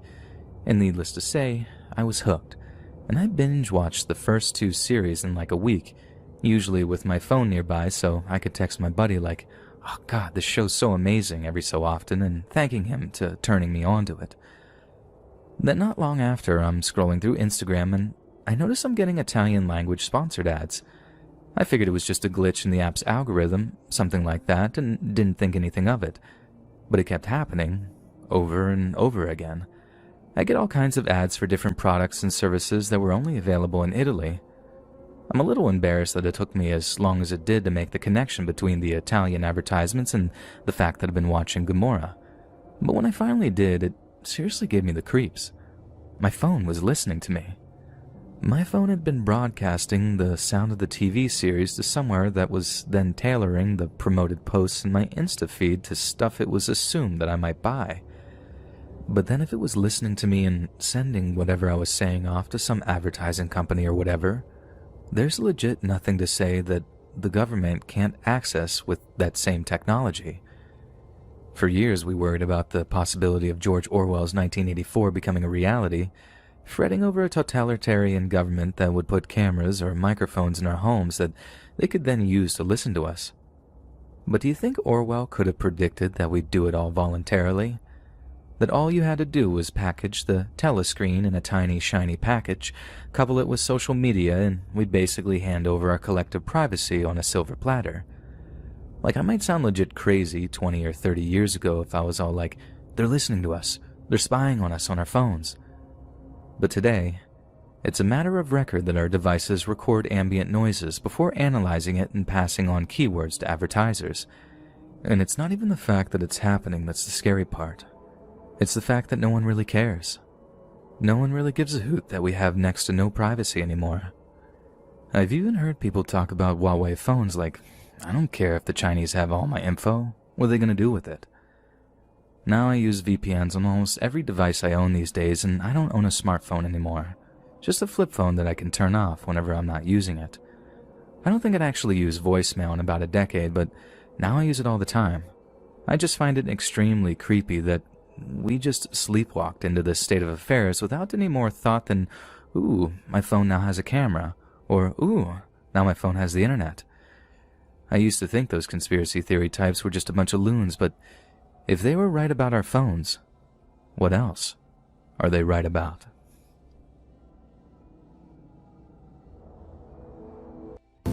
I've been meaning to send my story in for a while now. I think every time I sit down to write it, my hands just hover over the keyboard, and I start questioning if it's even worth telling. But then I remember how I felt that night, that gnawing sensation deep in my gut, the way my skin prickled with adrenaline. And I figured, yeah, this does belong here, so I hope you guys enjoy my story. I've been a fan of Booze and Booze for around a year now, always looking forward to those late night uploads where I could turn the lights off, throw on my headphones, and let the stories wrap around me like a blanket. I never thought I'd have one to share, but this isn't just my story. It's something that happened to me and a coworker back when I was fresh out of high school, working late night shift at a home improvement store. A big one. I'm sure you can guess the name. Between the two of us, I think she got the worst of it. Back then, I was taking my first semester of college classes, scraping together tuition money by working at a regional hardware chain. It wasn't anything glamorous, running a register, handling inventory, mopping up whatever messes customers would leave behind, but it was pretty easy work. I liked most of my coworkers and the pay was decent, and most nights were uneventful. Keyword there being most nights. This one in particular was a pretty slow evening. Everyone was watching the clocks and none of them were moving. We were around an hour from closing. The store had that eerie, half-empty atmosphere that only big retail spaces get after dark.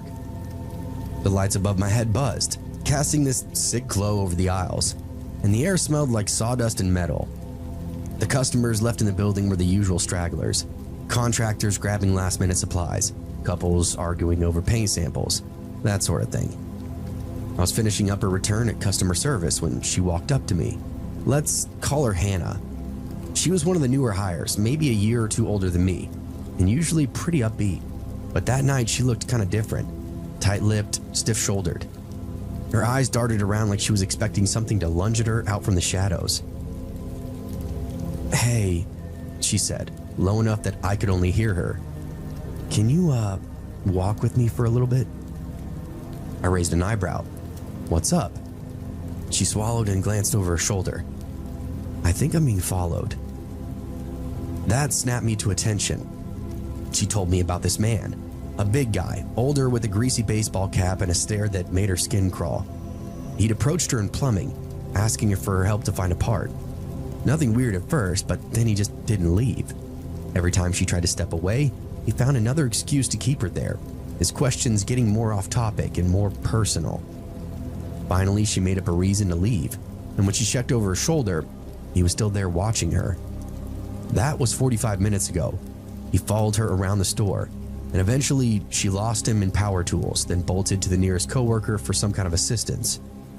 She didn't know where he was at now. I didn't ask any more questions. Hannah was obviously freaked out, and if there was even a chance that some creep was lurking about, I wasn't about to let her wander the store alone. Honestly, this was more exciting than anything work-related anyway, so I prefer to run interference than actually close the store. "Come on," I said, grabbing a clipboard from the counter. Let's look busy." We made our way towards the back aisles, checking inventory, scanning shelves, counting items.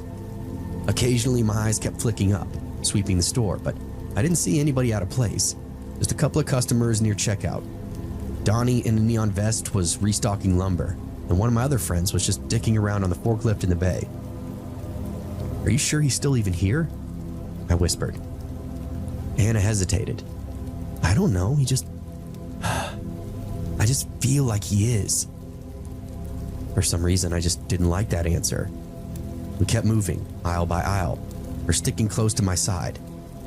About 20 minutes later, she seemed to relax a little bit. We hadn't seen the guy at all, and she was starting to think that maybe he did indeed leave.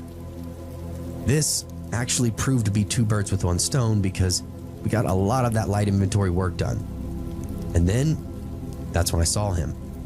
I was standing near the aisle end cap, watching my buddy do these slow, lazy donuts in the forklift out in lumber, shaking my head at his stupidity. Then I turned back to check on Hannah, only to spot him. He was lurking at the mouth of an aisle, half shielded by the end cap display. It was a big man, mid-50s with a broad chest and slumped shoulders, dressed in these dark jeans and a windbreaker. His baseball cap was pulled really low, but I could see the way he was looking at her. I could also see that this guy was jacked beneath that jacket. Even with the extra layer, his arms were 3 times the size of mine. He stared at Hannah, fixed, unblinking. I could tell his whole body was tense, like he was just waiting for the right moment to do something. This is not good. I forced my face into something neutral and walked back to Hannah, who was maybe 30 feet away, scanning a shelf. I walked right by that weirdo, down the aisle, and put myself between her and the guy, watching from the end of the shelving. I kept my voice casual. "Hey, let's head back to customer service." She frowned at me. "What? Why?" I stepped closer, lowering my voice. "Because he's here, end of the aisle, watching you." Her face paled and I nodded at her, encouraging her that this was pretty serious. "Just walk," I murmured. "Now." She turned stiffly and started moving towards the front of the store, as quick as she could without actually running. I turned back to the aisle, ready for anything. To my relief, he wasn't right on top of me like I was expecting him to be. The man just hadn't moved. I stared him down, gripping my clipboard, fighting the urge to let my hands shake. Then I smiled, the way you do when you're trying to let somebody know that you're not afraid of them. "You need any help finding anything, sir?" His stare didn't even waver. I took a slow step toward him. "We're closing soon, just so you know." His mouth then twitched, somewhere between a grimace and a sneer. I could tell he wanted to say something back to me, but then without a word, he turned and walked off, disappearing down the aisle. I stood there for a few seconds, forcing my breath to stay even, pulse pounding in my ears. I felt like a damn gunslinger. I was glad to have helped out a coworker. And then I went to go find Hannah. She was back at customer service, gripping the counter, body rigid. A small crowd of assistant managers had gathered around her. "Is he gone?" I hesitated. "I don't know. I hope so." "Jesus," she muttered, pressing her hands over her face. "That guy's been watching me all night." "Yeah, he's super creepy. He didn't even say a word to me." We waited until the store officially closed, watching the last customers leave, making sure that he wasn't among them. I didn't see him again. Maybe he had in fact left. Maybe I spooked him. Either way, I was just relieved when we locked those doors. But that relief did not last long. An hour later, the store was empty except for a few employees. Most of us were already clocked out, trickling off to our cars. I stepped outside, the night air sharp and cold, the parking lot stretching dark and quiet around me. I glanced over and saw this single car parked at the far edge of the lot. All the employees parked on a small side lot, so whoever was out there was not an employee. I knew before I even got close. I walked slowly, trying to not look too obvious, heading toward my own car, but veering just enough to get a good look. A beat-up old sedan idling low, and inside, the same man. His face was barely visible in the dim glow of the dashboard lights, but he was just sitting there, waiting. A deep instinctual alarm flared up in my brain, every nerve firing off at once. Lizard brain, fight or flight. I turned on my heel and made a beeline back to the store. The security office for the strip mall was a few doors down, tucked in between a shuttered electronics store and a laundromat. I knocked on the glass and peered between the blinds. A guy in uniform answered me, maybe late 40s, heavy set, with a bored expression on his face. "Something wrong?" I jerked my thumb over my shoulder. "Yeah, there's a guy parked in the lot. He was inside our store earlier, acting super weird and following my coworker around. Now he's just sitting there." The security guy frowned at me. "He's still there now?" "Yeah, far into the lot, dark sedan." He grunted. "All right, stay put." I stood there as he climbed into his marked SUV and rolled out into the lot, cruising slow towards that sedan. He stopped behind it and threw his lights on. I watched from a distance as he stepped out and approached the driver's side. A tense few seconds then passed, and then the guy in the sedan just fired up his engine. He didn't speed off though. He didn't make this big scene. He just pulled out, circled the lot, and then exited onto the road, slowly. As he passed me, he looked directly at me, eyes locked onto mine, dark and bottomless. And I swear to God, I felt something press against my chest, something heavy, like he was willing me to die right there on the sidewalk, like he was memorizing me for later. Almost like he was telling me that he would see me again. I watched his taillights vanish off into the dark. My pulse was still hammering in my ears. I only realized that I'd been holding my breath when the security guy rolled back up beside me and leaned out his window. "Yeah, that guy was definitely off," he said, shaking his head. Kept acting like he had some kind of business here, but wouldn't say what. Just kept asking when people left for the night. A chill then coiled up my spine. "What'd you tell him?" "I told him to take a fucking hike," the guard said. "And lucky for you, kid, he did." He eyed me for a second. "You drive straight home, keep an eye out, and if you see him again, call somebody immediately." I just nodded, trying to swallow that lump in my throat. "Good call bringing it to us," he added. "That guy wasn't just loitering, he was definitely waiting." I didn't ask what he meant, but I heard he knew. I hurriedly went back to my car, glancing over my shoulder the whole way, half expecting that old sedan to be idling at the end of the lot again, but it was gone. The entire parking lot was now empty. I locked my doors the second I got inside and just sat there gripping the wheel, forcing myself to catch my breath. Then I pulled out, making sure to check every mirror and every side street. I also took the long way home that night, just in case. For the next few days, I was on edge. Every time I would walk to my car at night, after closing, I half expected to see that sedan parked somewhere in the lot again, headlights off, waiting. We started leaving work in pairs, sticking close to other coworkers. I even told my manager about the whole thing, and he had security do extra sweeps of the property every single night. Thankfully, that guy never came back. Poor Hannah was shaken for a while too. She completely switched up her schedule, so she wouldn't be working nights anymore, which I can't really blame her for. Some nights I wondered if that had been the plan all along, if he'd been waiting for her to leave alone, to see if she got in her car by herself. I never ended up telling her what the security guy said. I didn't want to make her any more scared than she already was. I've actually sent a story into Booze and Booze before. Maybe some of you remember it. It was about my coworker Benji and this weird night shift incident that we had together. It's been a while since I last submitted, but I figure, why not? I'll throw another one your way. And this one's even crazier. I used to work in a call center for a nationwide towing company, the kind of place that stayed open 24/7 to dispatch trucks at all hours of the day and night. The job itself was simple: take calls, input service requests, and then send them out to the right drivers. Since I worked overnights, it was usually dead quiet, which meant I had a lot of downtime.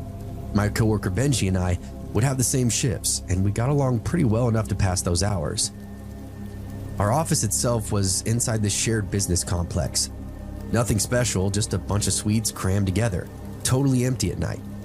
The only thing around that had any life after midnight was the 7-Eleven across the street. That place was a godsend during these long shifts. We'd head over to grab some snacks on break, vape in the parking lot before heading back into the desk. With that being said, it also brought in a little riffraff. Those that remember my last story may recall the details. I went out to use the external bathrooms, and while walking back into the office, I got jumped by a homeless dude that was hanging around one of our dumpsters. Lots of homeless flocked to the 7-Eleven at night, like moths to a flame. That night was like really any other. Calls were pretty slow, office was quiet, and then I'd say around 2 a.m., Benji and I decided to take a break. We lock up and cross the lot and started off towards the gas station. As we were walking, a car whipped into the parking lot really fast, jerking to a stop in front of the store. We both noticed it, but didn't think too much of it. Maybe just some drunk guy making a late night beer run or something. "Probably needs a box of condoms," Benji said, laughing. We were halfway across the street when we heard the shouting. At first it was muffled and distant, but then a man's voice cut through the night, barking orders loud and aggressively. The car that had screeched into the lot suddenly tore back off onto the road, disappearing down a side street, tires screaming. And then, through the huge glass windows of the 7-Eleven, we saw a man in a ski mask holding a gun. Benji grabbed my arm. Holy shit. I didn't say anything. I just turned and started walking back toward the office, fast. My pulse was slamming as I kept my eyes on the store. The guy inside was moving in every direction, pointing the gun at the cashier. Then, as if in slow motion, I saw him whip his head toward us, and we weren't alone. Another guy, a second one, also in a mask, came running out of the store. He looked around and then locked eyes with us, and then sprinted straight for us. Benji and I didn't say a word, we just ran. This really felt like something straight out of Grand Theft Auto. We didn't need any logic or instruction. This was real danger. Only one move to be made, and that was just to get the fuck out. We turned around and the two guys outside the 7-Eleven locked on, their footfalls coming up behind us. One of them, the one with the gun, yelled something that I couldn't quite make out, but I don't think I really needed to hear it to understand. This was a chase. Benji was a step ahead of me, already in a full sprint across the parking lot, so I pushed my legs harder, pumping my arms and tried to keep up. Our office was close, just a couple of 100 feet away, but that distance had never felt so damn long until then. Behind us, I heard the first guy's shoe slap against the pavement. He was fast, a lot faster than me. The gunman was trailing behind him, and the other guy, the one who'd been barking orders inside, was gaining ground. I half expected to feel him grab my collar at any second. I risked taking a glance back, and it was a big mistake. The bastard was literally right there, 5 feet away, his ski mask riding up just enough for me to see his mouth twisted up into a snarl. "You're mine," he shouted. Benji reached for the door first, skidding to a stop, hands fumbling for the keypad. Come on, come on. I could hear the beeping as he punched in the code. My feet hit the landing of the building and we were almost there. But then something slammed into my back and I went down hard, my chin bouncing off the concrete. My teeth clacked together, pain exploding through my jaw. The weight of the guy was on me in an instant, his hands clawing at my jacket, trying to turn me over. Fuck! I gasped out, twisting and kicking out blindly. My shoe connected with something soft, a stomach, maybe his groin, and the guy let out this grunt, loosening his grip just enough for me to roll free. Benji was screaming my name the whole time. "Get the fuck up, dude, get up!" I scrambled to my feet, blood in my mouth, world tilting. The guy then lunged again, grabbing at my sleeve, but I ripped free, hurled myself towards the door. Benji had it open just enough for me to squeeze through, and the second I was inside, he threw his weight against it, trying to slam it shut. But the guy outside was not giving up easily. It was the other guy, the one with the gun, giving it everything he had trying to get inside. A hand then shot through the gap. Thick fingers clawed at the air trying to grab at us. Benji grunted and shoved harder. "Dude, help me!" I threw myself against the door. The guy outside let out this furious roar, pushing back, fingers scraping against my arm the whole time. For a split second, I really thought he was about to win. I thought he was gonna get it open. If that happened, we'd be fucked for sure. But then from outside, I heard, "Move!" A gunshot exploded through the night. That sound was deafening in the enclosed space. I felt the impact of it on my chest like a punch from the inside. The guy outside cursed, jerking back, and we took the chance. Benji slammed the door shut and locked it into place. Silence. I staggered backward. My hands were shaking, adrenaline pouring through me like ice water. Neither of us were hit, thankfully, so we assumed they tried to shoot the door or the building, maybe even just up in the air to scare us. Benji was panting, staring at the door. "Dude." Another bang. The guy outside punched the glass full force. Another bang. Again, bang. I could see a silhouette through the narrow windows. His breath was fogging up the glass. His posture was rigid with rage. His friend was standing right beside him, the gunman, and the two of them started circling the building, checking the windows and the other doors. "We gotta go to the back office now," Benji said, grabbing my sleeve. "Go, go." We ran deeper into the office, past empty desks and silent cubicles. The security office was in the back, just big enough for a desk and a few filing cabinets, and one single chair. But the door was solid wood, with a steel sheet inside of it, and it had a deadbolt. We threw ourselves inside and slammed it shut, locking it immediately. Outside, that banging continued. I grabbed my phone with shaking hands and punched in 911. Operator immediately answering. 911, what's your emergency? "There's two guys trying to break into our office," I said. "One of them has a gun." Benji sat against the wall, gripping his knees, and his chest was heaving. "Are you in a safe location?" the dispatcher asked. It was kind of funny to hear that question. As a roadside assistant operator, that was literally the opening line of our script. "I think so," I said. "We're locked inside a back office."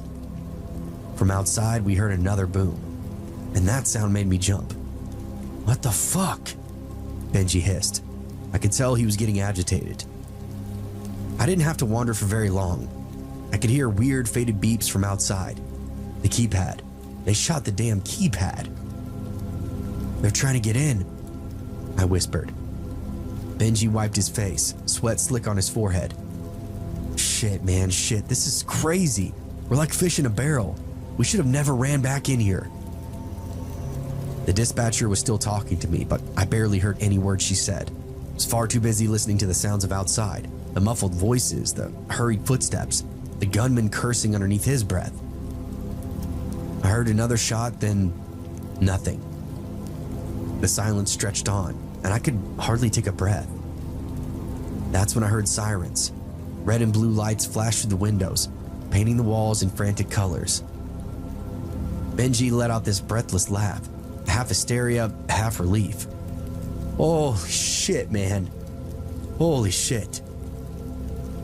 We stayed locked in that room until the cops banged on the door and announced themselves.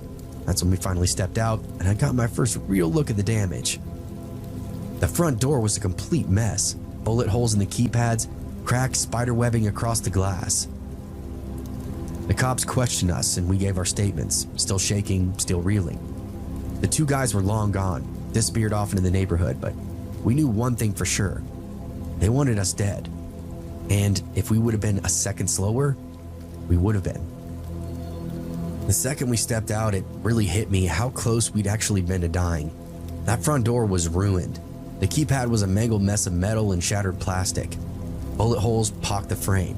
A thin wisp of dust still curled from where the gunman had tried and failed to blast his way inside. A couple of the officers were already sweeping the area, flashlights cutting off through the dark. Another was waiting for us, notepad in hand. "Fellas okay?" he asked. Benji just barked out a laugh, the full weight of the situation finally washing over him. "Yeah, just fucking fantastic." I barely recognized my own voice when I spoke. Were they caught?" The cop shook his head. "They took off on foot before we arrived. We got units combing the area though, but no sign of them yet." Benji just ran a hand through his hair. Jesus Christ. The next 30 minutes were just a blur of questions and police chatter. We told them everything about the robbery, about the chase, about the fight at the door. An officer took photos of my arm where the guy had clawed at me. Another pointed out a smear of blood on the doorframe, the pavement where I fell. "Damn, they wanted in bad," one of the cops muttered, eyeing those bullet holes. "Yeah, no shit." Our boss, the owner-operator of the call center, showed up just after 3 a.m. He was an older guy, tough but fair. He looked at the damage with that kind of weary sigh that said he was already adding up the cost inside of his head. "Jesus, boys," he said, rubbing a hand over his face. "You okay?" Benji was just staring at the shot-up door, jaw tight. I nodded at him. "Yeah." Our boss exhaled. "Well, you're done for the night. Go home and get some sleep. You're both on paid leave until this mess is sorted out." We didn't argue. We were far too wrung out, too drained. Benji drove me home and we barely spoke on the way there. But when I shut my apartment door behind me and locked it, that's when I finally let myself breathe a little and realized that my hands were still shaking. Those guys had been out for blood. And if we'd been just a second slower, we would have given it to them.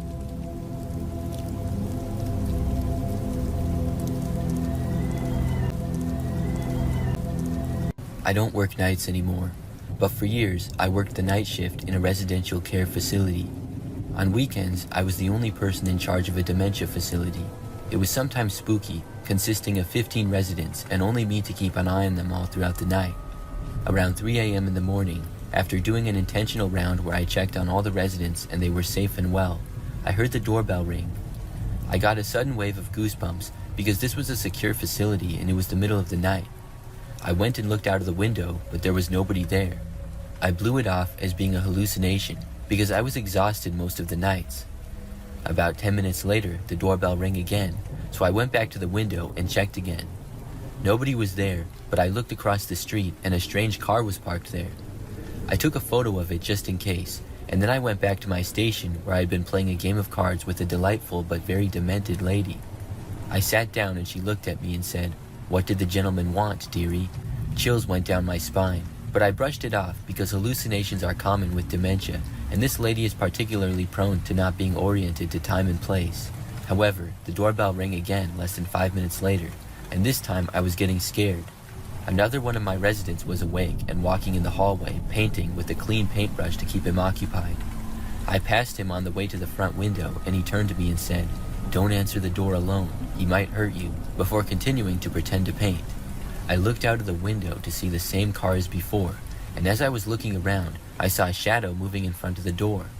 A person walked around the corner and then looked straight into the window next to me. We made direct eye contact, and it was essentially a jump scare for me, so I was startled and screamed. My residents started freaking out, and the guy on the other side of the door ran away. I called the police, and they showed up shortly after. It was straight chaos at that point, because I had 15 residents who all had been woken by the commotion, and 2 police officers in the building now also. Eventually, with the help of the 2 kind officers, I was able to get everybody settled down, but it took a while. I eventually learned from the cops that there was a woman down the road whose house was broken into. She was attacked in bed by someone who ransacked her house looking for drugs. I can't help but wonder if it was the same person from earlier that night intentionally trying to get into my facility for the drugs that are kept there. I'm grateful that our whole facility was so secure, and apparently the culprit just took the next best option. A strange part of the story that I'll never understand is how 2 of my patients knew that there was a man out there who wanted to enter and potentially hurt me. They were never close enough to the door to look out of the window and see anyone. It feels like one of those eerie guardian angel moments, or just a strange coincidence. I left that job not long after because they refused to hire a second person to work the nights, despite being understaffed according to best practice guidelines.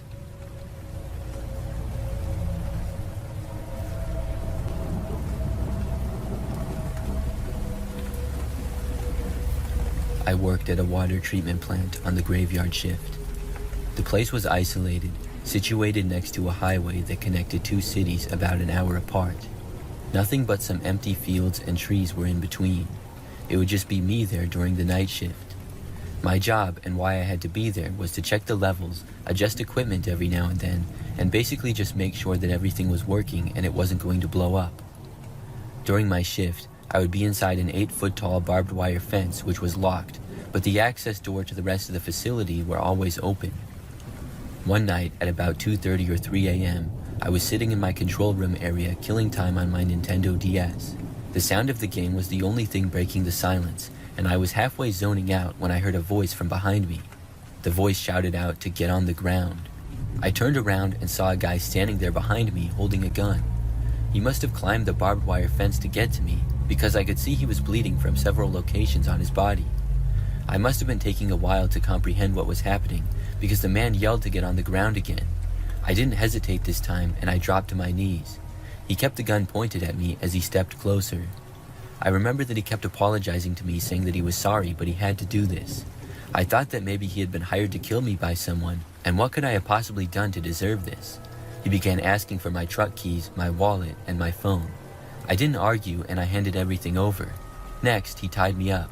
He used some duct tape that was near my desk, wrapping it around my wrists and my ankles. I still had no idea if I was going to die soon, or maybe I was being kidnapped and that's why he was tying me up. After a few minutes, the guy backed away. He apologized again, and then he turned and walked out of the room. I heard the sound of my truck starting up, and then the tires crunching the gravel as he drove away. For a moment, I just sat there, totally in shock, trying to calm myself down. The duct tape wrapped around my wrists and ankles wasn't the greatest, and I was able to free myself after a while. I used the emergency phone at the water treatment facility and called the police, and they said they would send someone right away. When the cops came, they asked me a bunch of questions, wrote down everything I could remember, and arranged for a way home for me. The next day, I found out the guy was arrested in the town over. He'd apparently escaped from an inmate custody transport a few days before and had been on the run ever since. The police said he was desperate, probably running out of options, and that he had likely walked a long way to get to the water plant. That made sense considering how far in the middle of nowhere the plant was. I even got all my stuff back besides the cash in my wallet because he had been caught trying to pawn off my stuff in the next town over. I think about that night often and have had to go to some therapy for it. The man was obviously desperate, and maybe he had thought about killing me, since it would likely have given him more time to escape, as the cops would have been called much later. There have been some other strange occurrences that happened while I was working the night shift job, but this one was easily the scariest thing that I ever experienced there.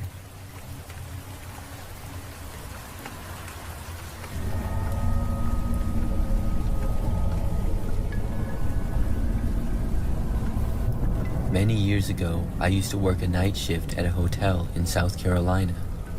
During the summer season, it wasn't so bad, mostly families. We had on-site security during the summer also. However, the winter months were different. The cheap weekly rates we'd offer attracted a lot of creepy people. The idea was to make money in the off-season by renting to what is known as snowbirds, older retired people who come to the beach for a month or so through the winter. It did not always work out that way though. The cheap rates made it possible for less than desirable people to become long-term residents. I've discovered more than my fair share of meth labs, broken up physical assaults, and more during the winter months. Working the night shift, I would meet some interesting people. I have a lot of stories from the night shift, but this one is the one that stands out because it did not end well for me. I began working at midnight and hung out with my friend Andrew. Andrew worked late-night maintenance shifts at this hotel and 2 other hotels that our company owned. He would regularly stop by after work and go grab us some food, and we'd hang out and talk since business was so slow. We had just ordered food, and he was getting ready to leave and go pick it up. I was just walking into the office to grab some money from my wallet to give it to Andrew when I heard the doorbell indicating a customer had entered. I had just come back and reached the doorway back to the lobby area when I saw Andrew just fall down in front of me.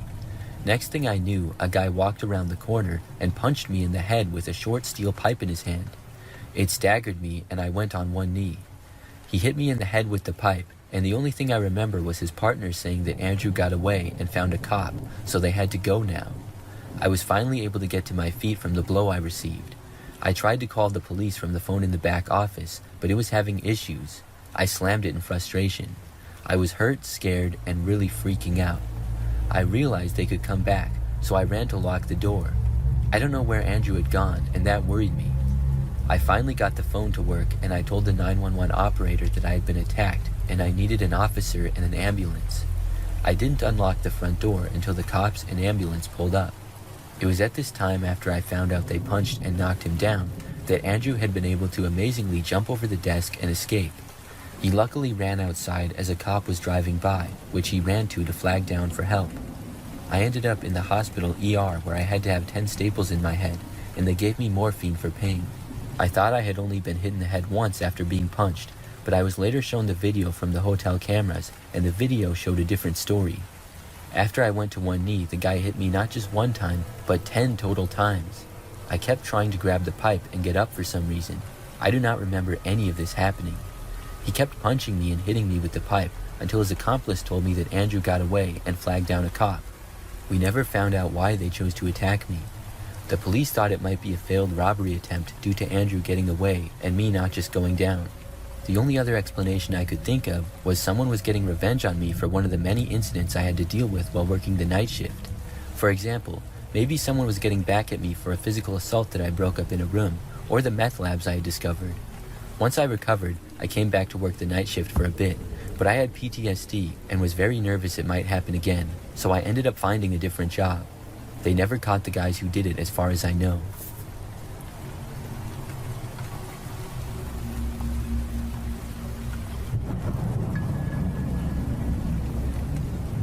I used to work night shifts at this large manufacturing facility. The night shift consisted of a very small crew, including 5 security workers and 5 of us doing administration and packing. As administration staff, I sat with security as they'd switch between patrolling and monitoring the cameras. It was usually silent and boring. One night near Halloween, I was halfway into my shift on my lunch hour break. It was chilly, and I went to my car to grab my bigger jacket and have a smoke break. I was right outside the back door where this fence is closest to the building. It's maybe 10 yards off the back door. The only light was motion activated, and I had to keep making grand arm movements to keep it on. It's all grass and shadows up to the fence, and the light doesn't really hit that far. I was watching videos on my phone, and the light went out from a lack of motion. I sat in the dark a bit, sipping my coffee and finishing my cigarette. As I was finishing, I reached up and waved to activate the light to find the ashtray, but as the light flickered on, I heard a noise on the fence across from me. We do get some animals out there, and they could get startled, but as I stood up, I heard the fence keep slightly jiggling. When I looked up, I didn't see much. The light didn't really illuminate much outside its circle on the ground. My first thought was to say hello, which I did in a questioning tone. When I spoke, the sound stopped for a moment. I squinted into the darkness trying to adjust, but it was hard with the light on. However, once the light turned off again, the light from the moon had a little bit more effect lighting up the area. The fence started jiggling again. As my eyes adjusted better, I saw movement. It looked like a person opposite me at the fence fidgeting with the links. I thought this must be a kid just trying to spook us. Maybe they were going to break in and explore, which some kids had done before without knowing the building never closed. But it wasn't common, and this was one person, alone. I was worried, so I radioed to desk security with my walkie-talkie. I informed security that we had a visitor outside the fence on the north end of the building. I've seen the monitors of camera feed, and I know this area is totally covered by cameras. They would be able to check the fence clearly. My walkie beeped back, and the security guy said, "We aren't reading any movement at the fence. Is it in the tree line?" I responded back no, and they were fiddling with the fence right in front of me. The next events all happened so fast. Security didn't even have the chance to reply to me when from the fence, I heard this massively louder thrash of the lynx, and all I saw was a figure full-on sprinting at me. I spilled my coffee all over as I rushed back inside the building. I pushed myself inside and held the knob in place, trying to keep the deadbolt in place. The knob was flicking down hard against my hold. I could hear and feel something moving against the opposite side of the door. By the time security got down to me, I had the deadbolt in place, and the knob of the door was still now. I didn't understand why the security workers weren't taking me seriously while I explained the story, until I saw the playback from the cameras. It was just me outside. There was nothing there. I immediately thought this was a big prank on me, but everyone else genuinely thought that I was the one fooling them.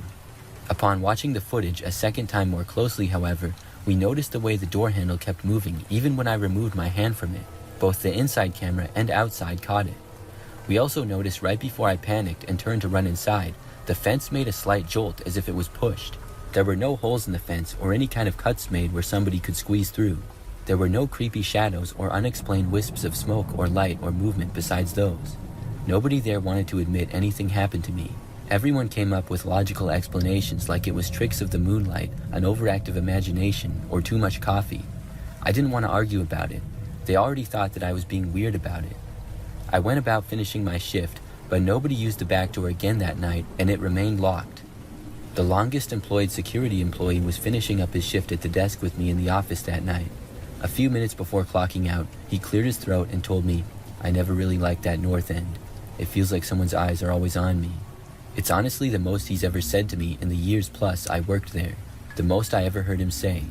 I felt like the statement held even more weight from that alone. I worked there another 7 months and never had another incident. I never actually went out there again though. I stopped smoking, took my breaks out in the lobby, or wasted time chatting with coworkers. I made any excuse not to go out by that door again. I've never before or since had any moments where I felt like my imagination got the better of me, and I truly believe that wasn't the case here. I keep thinking back to that door handle jerking down when I was not touching it anymore. That had to be proof I wasn't imagining the whole thing.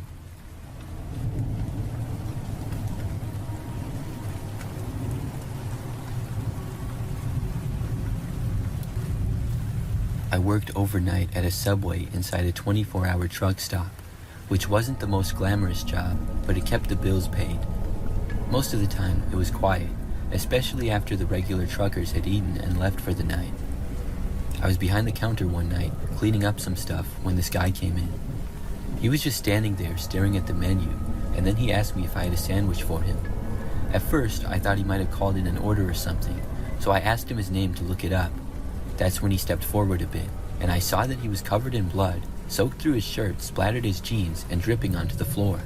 It was dark in the store, and I didn't realize how bad it was until I saw the red. It wasn't a little bit either. He was really covered in it. I froze for a second, and then he told me that I didn't need to know his name and to just make him a sandwich.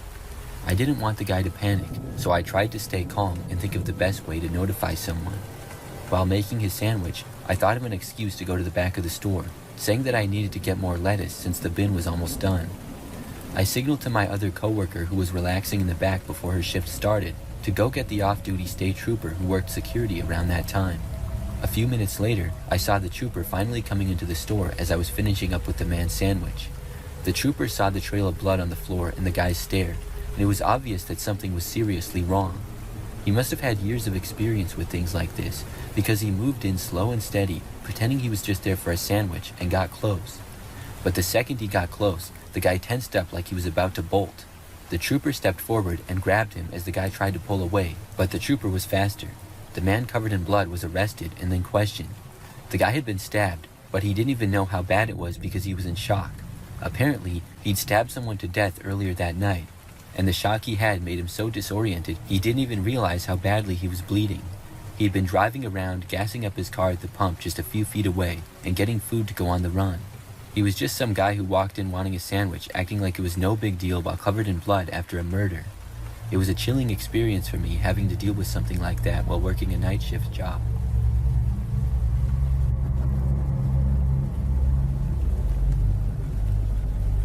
Back in the 90s when I was in high school, I was very good with my hands and worked jobs like construction, demolition, flooring, and auto mechanics. One of the jobs I did was working for a guy doing remodeling projects, like at restaurants, bars, retail shops, and typical commercial projects. I went to school during the day, of course, and would sometimes work after school or weekends. For the guy I worked for, it wasn't uncommon for him to leave me alone at a site and have a list of things for me to do alone, mostly demolition work. He picked me up one Saturday morning as I didn't have a car or license yet, so he would pick me up and drive me to sites for work and then leave me alone there. I rarely worked with his other crews as they were the more skilled laborers, so I would tear up the place before the main crew would come in and do all the remodeling. Here's the part that was my major downfall to this story. I didn't pay attention to where we were going. I was too busy talking to him, and I think we were talking about cars or something. It took a long time to get to the site, and as we drove up, it was in the middle of nowhere in the Mojave Desert. I knew we left the highway and went down a few other 2-lane highways for a long distance, but I had no idea where we were. I had a big jug of water with me because the water to the house I would be working at was off. When we pulled up to the house, I pulled all my tools out of the truck before he left, and he then drove to another site that he would be working on. He told me that he would be back to pick me up at about 5 or 6 p.m., since it should only take me until then to do what I needed to do. That was always his way of saying, I'm only paying you till this time, so you better get everything done by then. It was never unfair, and we always had a good understanding on time and tasks. He drove away, and I was at this property all alone. I walked into the house, and it was mostly empty. My job was to remove all the remaining furniture, contents, and appliances, remove all the flooring, gut the kitchen and bathroom, and remove all the wood paneling. I was used to being on sites alone and working all night, and this was in the daytime on a Saturday, but the house kind of gave me the spooks. The house was old, dark, musty, and kind of cool inside, the kind of cool that gives you the goosebumps. I started removing all the junk from the house as I normally did on a project. I tore up all the flooring next, and to my delight, everything seemed to come up with ease, and it was rip, cut, and toss. I took a big demo hammer to the kitchen and tore it apart in less than an hour. I ended up using the big jug of water that my boss had given me to wash my hands and face periodically, so by late afternoon, I was down to my last drink and had already ate everything I brought. No worries though, because I would be getting picked up in a couple of hours. I finished all my tasks and even swept the entire place so the next crew could get right to work later that week. At that time of year when I was out there, it wasn't a typical hot desert day, but you know in the desert, as soon as the sun goes down, it starts to cool rapidly. I had a flannel shirt, but that wasn't enough, and it was starting to get dark. My ride was running late, so all I could do was wait. This was the time before cell phones were common, and there was no electricity, water, or phone service in the house. I climbed up to get to the top of the roof of the house to get a better look to see if I could see something in the distance. Miles down a smaller road, I saw a few homes, but those homes were all dark. My first thought was to hike down to a neighbor's house and ask them to use a phone. I didn't want to leave though, in fear of missing my ride, especially since it didn't look like anyone was home since no lights were on in any houses. I started to think about my options as darkness approached fast. My options were either to stay at the house until morning, hike what little water I had a few miles in the desert at night, or wait until early morning and hike out there to some sort of civilization. I decided my best option was to just stay and hope that my ride would show up. It also suddenly occurred to me that no one knew where I was except my boss. I don't know if he told anyone else where I was either. My family wouldn't miss me until maybe Sunday night because they knew me and how much I would work, and they never worried about me not coming home. As full darkness was all around me, I didn't have a flashlight or any way to make a fire, but luckily the moonlight was bright. It was getting cold outside, so I went back inside the empty, creepy house that somehow seemed even more creepy when mostly empty. At about 8 p.m., the batteries on my radio, which was my only source of a little light and noise, started to die. I grabbed an old wooden chair and just sat in the living room of this house doing absolutely nothing except waiting. I started to hear the wind and odd noises, which I assumed were animals in the distance. I started to shiver from the cold, and my mind might have started to play tricks on me. I saw shadows moving outside and inside the house. I also started to hear someone talking, like whispers or something. I was sure I was going crazy and got up from my chair and yelled out hello, and just as I did, I heard something fall on the other side of the house. I had enough of this creepy house, so I went to go outside again. At least in the moonlight I could see better. Off in the distance I heard noises and saw movement, but couldn't make out anything. I had a pile of tools by the edge of the house ready for when my boss picked me up, so I ran over there and grabbed a heavy pry bar. I was ready to defend myself for whoever was out there. I had to keep moving, because my undershirt and flannel shirt were not enough to keep me warm. The wind was also starting to pick up, and as far as I could see there was no lights around me. I didn't want to try to make it up on the house again out of fear of falling in the dark, but I got up on top of the gate just to try to gain a little bit of height to see if I could see some house lights nearby or car lights. My mind went to the stories that circled around at the time, about people who would come up to the Mojave Desert and bury bodies, how there were evil groups out here, and how people would go missing for no reason. Every noise had me on edge, and every shadow had my heart pounding. I knew no one was in the house, but I was sure I could hear noises from inside. I huddled up on the front porch for warmth, looking in the living room window, expecting to see someone at any moment. By around 11 p.m., I looked at my watch, thinking this was going to be a long night, as all this stuff only happened since it got dark. I didn't know how I was going to make it for another 6 hours until daybreak. Closer to midnight, I was wide awake. My eyes were only fixed on the dirt road, thinking that any time now a car would come down and maybe they could help me. I remember casually turning around to look back to the house, because all this time I kept hearing noises, but I told myself it was a rat or some animal. I saw a shadow of a person moving from the kitchen to down the hall. I jumped up from sitting and started backing my way out of the porch away from the house. As I was backing up, I tripped over the debris pile and fell down on the ground. I tried to get up, but fell again. It was like something pushed me down, or my imagination, but all of a sudden these bright lights were coming closer to me as I was laying on the ground. I saw my boss standing above me with a flashlight, wondering what I was doing on the ground. I was just so glad to see him. I wasn't mad. I just asked him what happened. He said that he was sorry, but he thought the other crew was coming to get me, and they thought he was coming, so no one actually came. He said it wasn't until later in the evening he asked the other crew leader about how far along the house I had got, and that's when they realized I was still out there. My boss felt really bad and told me he was going to pay me for the entire time I was out there. As he was driving me home, I asked about the house and told him how creepy it was. He said he didn't have any information on the house and only just knew what we were supposed to do. I don't know if I was going delusional or something, but that time I spent out there by myself, lost in the middle of the desert at night, was the scariest night of my life. What was so weird is I never saw any headlights of a car approaching. My only memory of being rescued was seeing my boss standing over me with his flashlight. I'm not exactly sure what happened that night, but it was so creepy.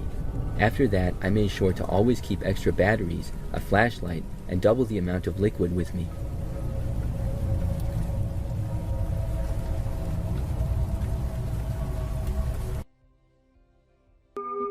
He wasn't my blood uncle. He was my biological aunt's brother-in-law. My mom used to date sketchy guys when I was a teenager. I didn't live with her much because she was a horrible role model.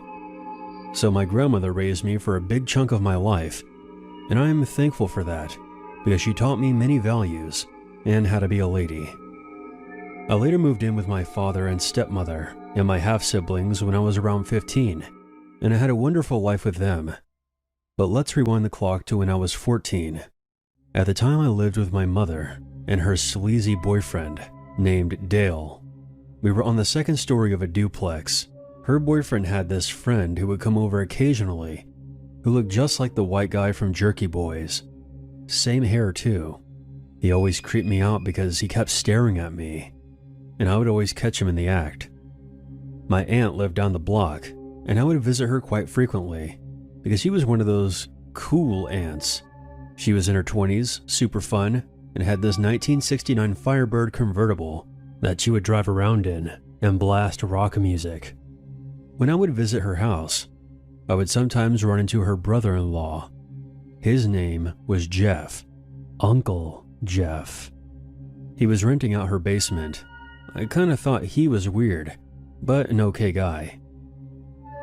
So one night at around 11:30, I was home by myself when I get a knock on the door. Our door had a square glass panel toward the top that was painted over, with a small peephole scratched into it. When I looked through, I could see that it was Jeff on the other side. I opened the door. "Oh, hey Jeff, what's up? Hey, is your mom or Dale home?" "No, mom's at work, and I don't know where Dale is." He then asked me to come downstairs because he wanted to talk to me. This didn't raise any red flags because I considered him family. I was also pretty timid and didn't like saying no to people, especially adults. So I follow him downstairs to the front porch. I see his car is parked and still running with the headlights on. Sitting in the passenger seat with the window rolled down was the other creepy guy I alluded to earlier, Jerky Boy. I paused. What's he doing here?" Hey, relax. We just want to talk. We wanted to ask you something." He began to gently guide me toward the car. My adrenaline began pumping, and all of a sudden, I felt something wasn't right. I stopped and pulled back a little, trying my best not to look scared. Jeff kept talking sweetly, running his finger up my shoulder to fix my spaghetti strap. "Oh, it's okay. Just come closer to me. There's no reason to be afraid." I pulled away politely and said, "Whatever it is you need to ask me, you can ask me right here." He kept trying to convince me just to come to the car and said that if I was too scared, I could just stand in front of the headlights. The second he said that, my stomach did a leap, and my whole body started to feel electrically charged because I knew if I stood in front of the headlights, I would not be able to see, making it easy for one of them to grab me.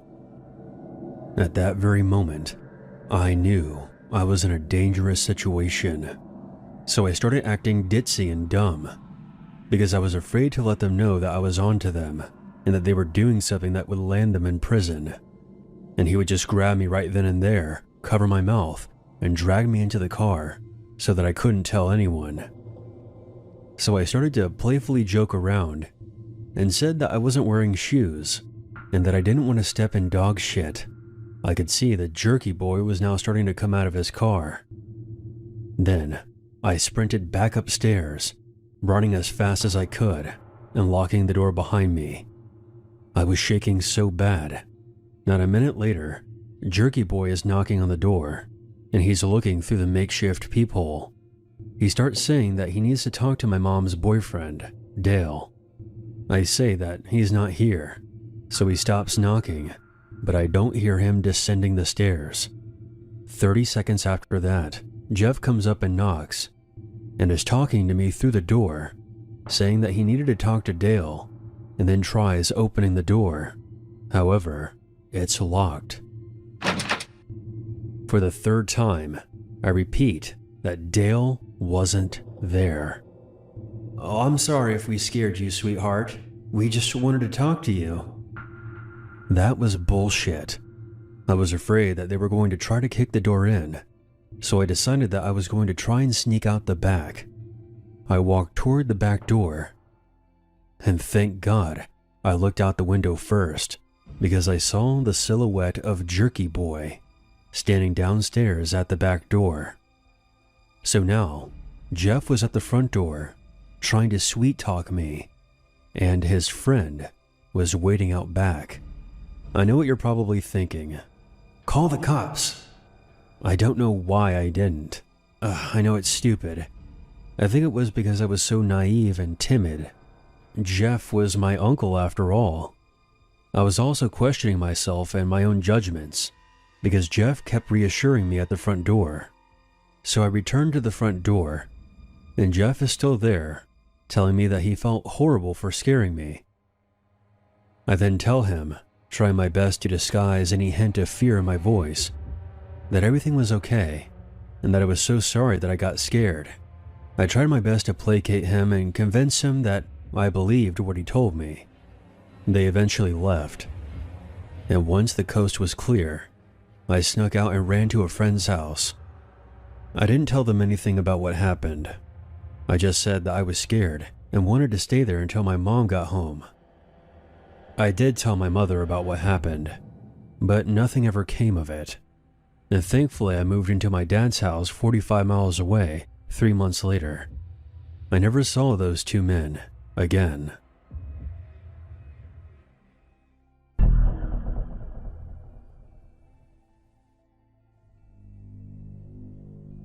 When I was in elementary school, my parents worked long hours and wouldn't get off until it was very late in the day. I would stay in an after-school program that took place in our cafeteria. Not because I had to, but because it was more conducive with my parents' schedule. It usually consisted of doing homework and playing board games until around 5 p.m. Even then, some kids would be waiting around the pickup area for an hour or even more, and I would join them while a chaperone waited with us. I was almost always the last kid to be picked up, so whenever I would leave, so would the assigned chaperone.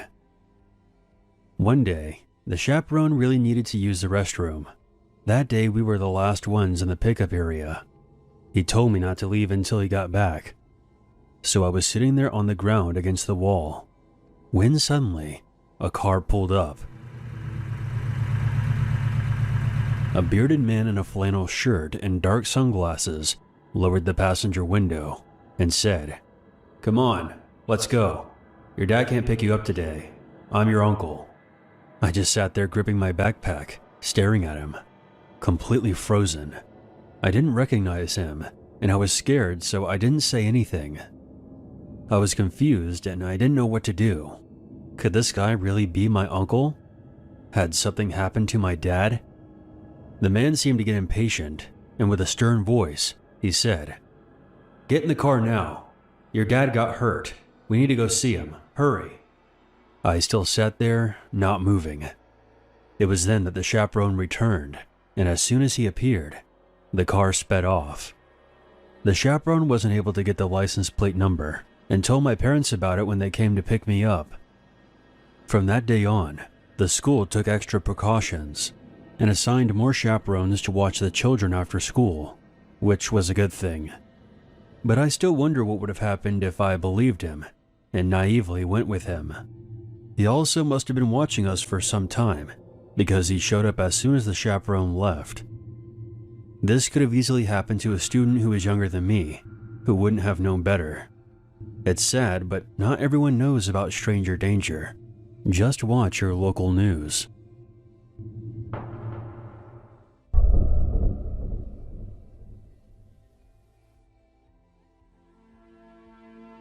When I was 15 years old, my great-uncle passed away due to a sudden heart attack. My father and I had to clean out his house since no one else in the family could do it. My uncle was loved by all of us and was one of the nicest guys you could ever meet. My father was broken up about losing him, but the job had to be done. His house was very neat and well organized, so we would be done in a day or two at most. I remember as a kid, we would play over at his house sometimes, whenever my parents had to work. He would allow us to play anywhere in the house, except for the attic. He made it very clear to us that going up and down the ladder to the attic was very dangerous. Therefore, we never went up there, and I never thought anything of it. Even though he would go up there sometimes for about 30 minutes, then come back down, never actually bringing anything with him or taking anything up there. While we were cleaning, I decided to finally go up to the attic just to see what was up there. It was completely empty, except for 2 boxes that were tucked away in a corner. Thinking nothing of it, I picked up the dusty boxes and took them downstairs to the living room. I opened them expecting to see some old papers because the boxes were so light. Instead, what I found were pictures. Hundreds and hundreds of photos of 3 different women. From all the angles, you could clearly tell they didn't know they were being photographed. He had pictures from daytime to night and from multiple locations. In some they were undressed, and in others they were doing everyday things like cleaning and cooking. My heart started to beat faster and faster. Looking closer, I realized one of the women was his wife, who had passed away several years earlier. I looked on the back of the pictures, and they were named. I didn't want to freak my family out without knowing what exactly I was looking at. So out of curiosity, I found the other 2 names of the women on Facebook. I was glad to find out that they were alive and okay. Once finding that out, I showed the pictures to my father, and he was just as shocked as I was. He took the boxes and I've never seen them again, and we never spoke of it. Still, I find myself wondering why he had those pictures, and if he took them himself or had someone else take them. I loved my great uncle very much, and I couldn't imagine him being anything less than a stand-up guy. I don't know what to make of this, to be honest. I know this may not seem like a very scary story, but it most certainly freaked my father and I out pretty bad.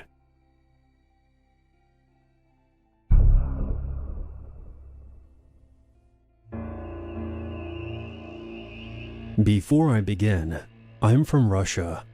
My English isn't that great, but I'll try my best.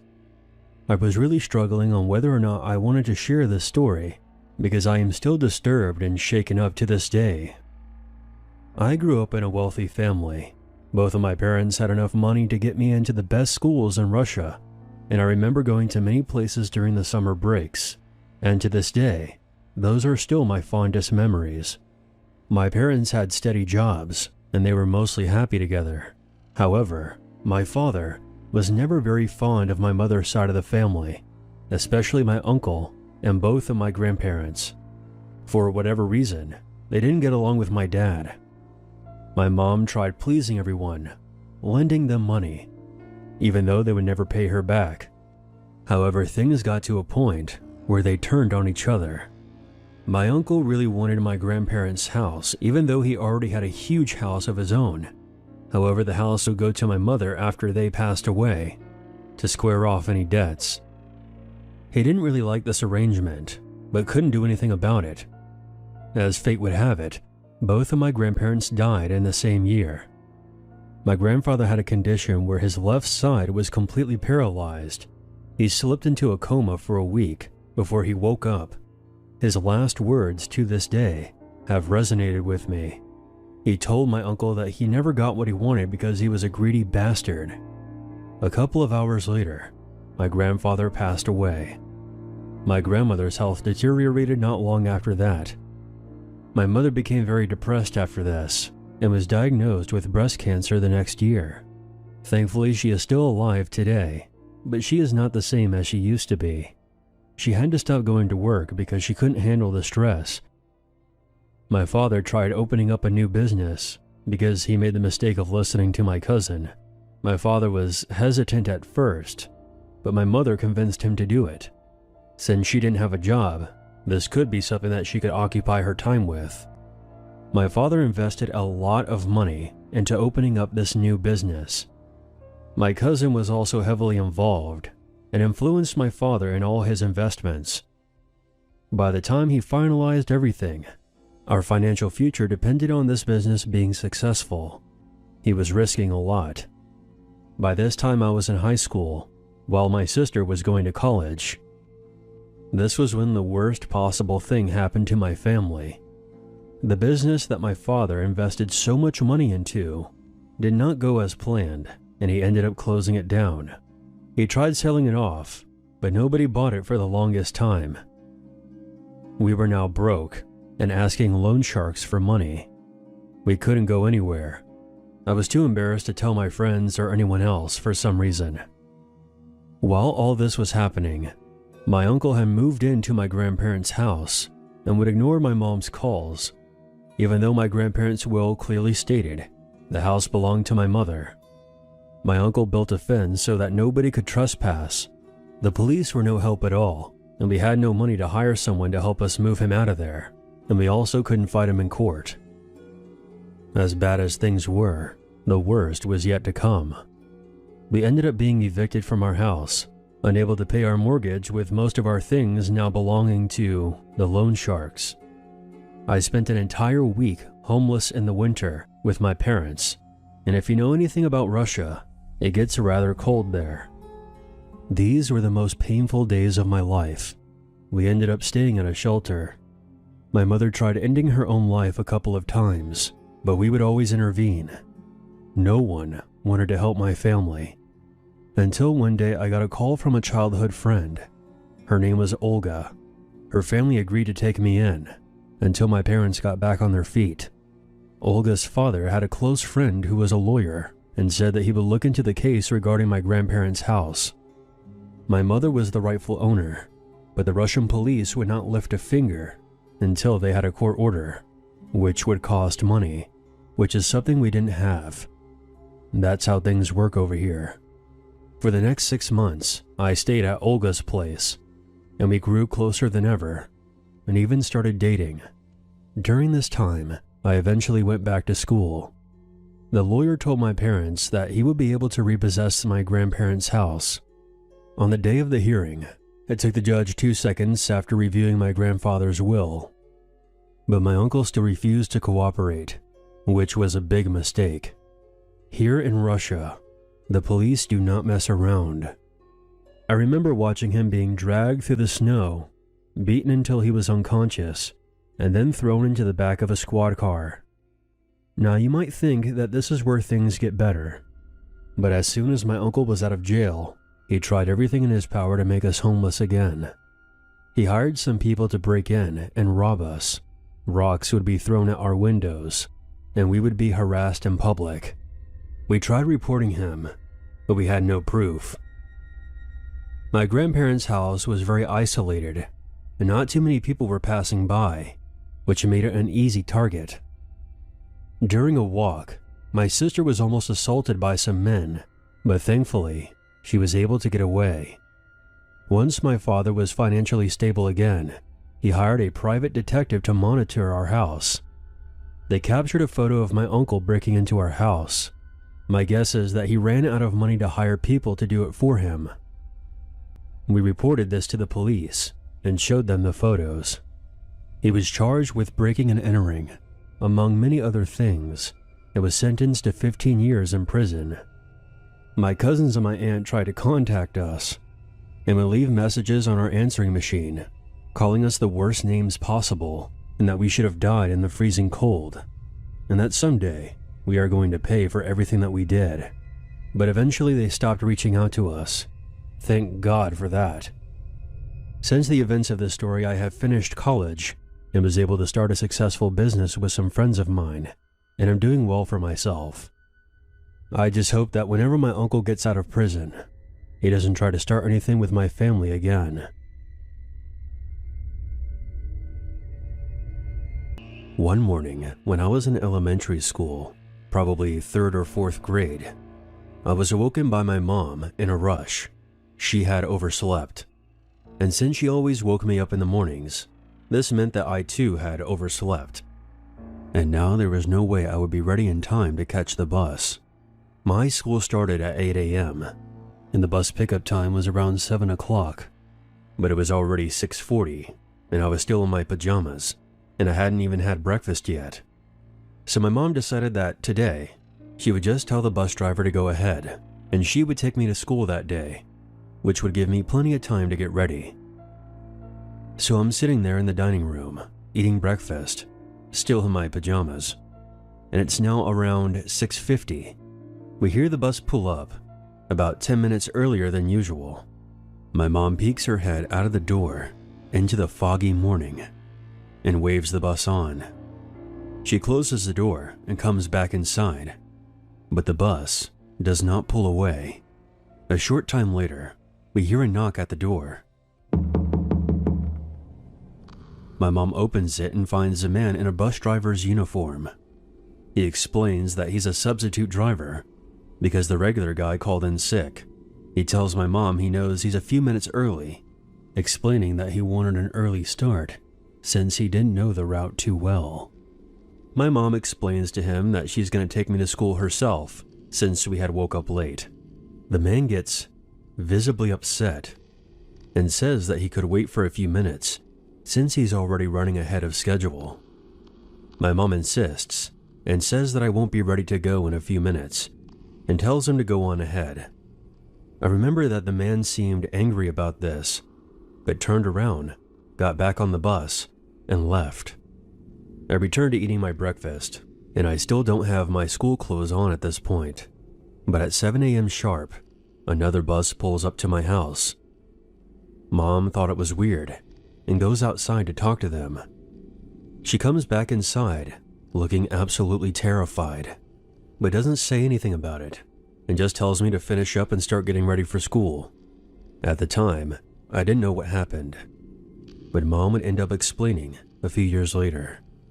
When she went to the second bus, she found that it was being driven by the regular bus driver, and it was full of the other kids that are usually on my route. The other bus was empty, by the way. My mom asked the driver about the substitute and about him calling in sick. "I never called in sick. There's no substitute driver on my route," he said. The driver immediately called dispatch in a panic and told my mom to go back inside and call the police to report this incident, which she did without me knowing. There was absolutely no one covering for my bus driver that day. Whoever it was most likely a kidnapper who had targeted me. I never heard anything about it again, or even if someone else had been abducted by this mysterious fake bus driver. But chances are, if my mother hadn't overslept that day, I would have never made it to school or back home.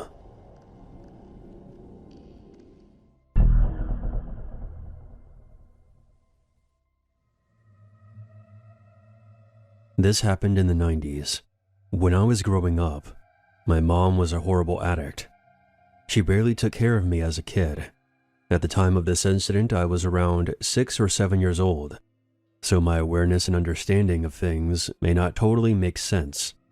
One night, my mother and I were on a car ride.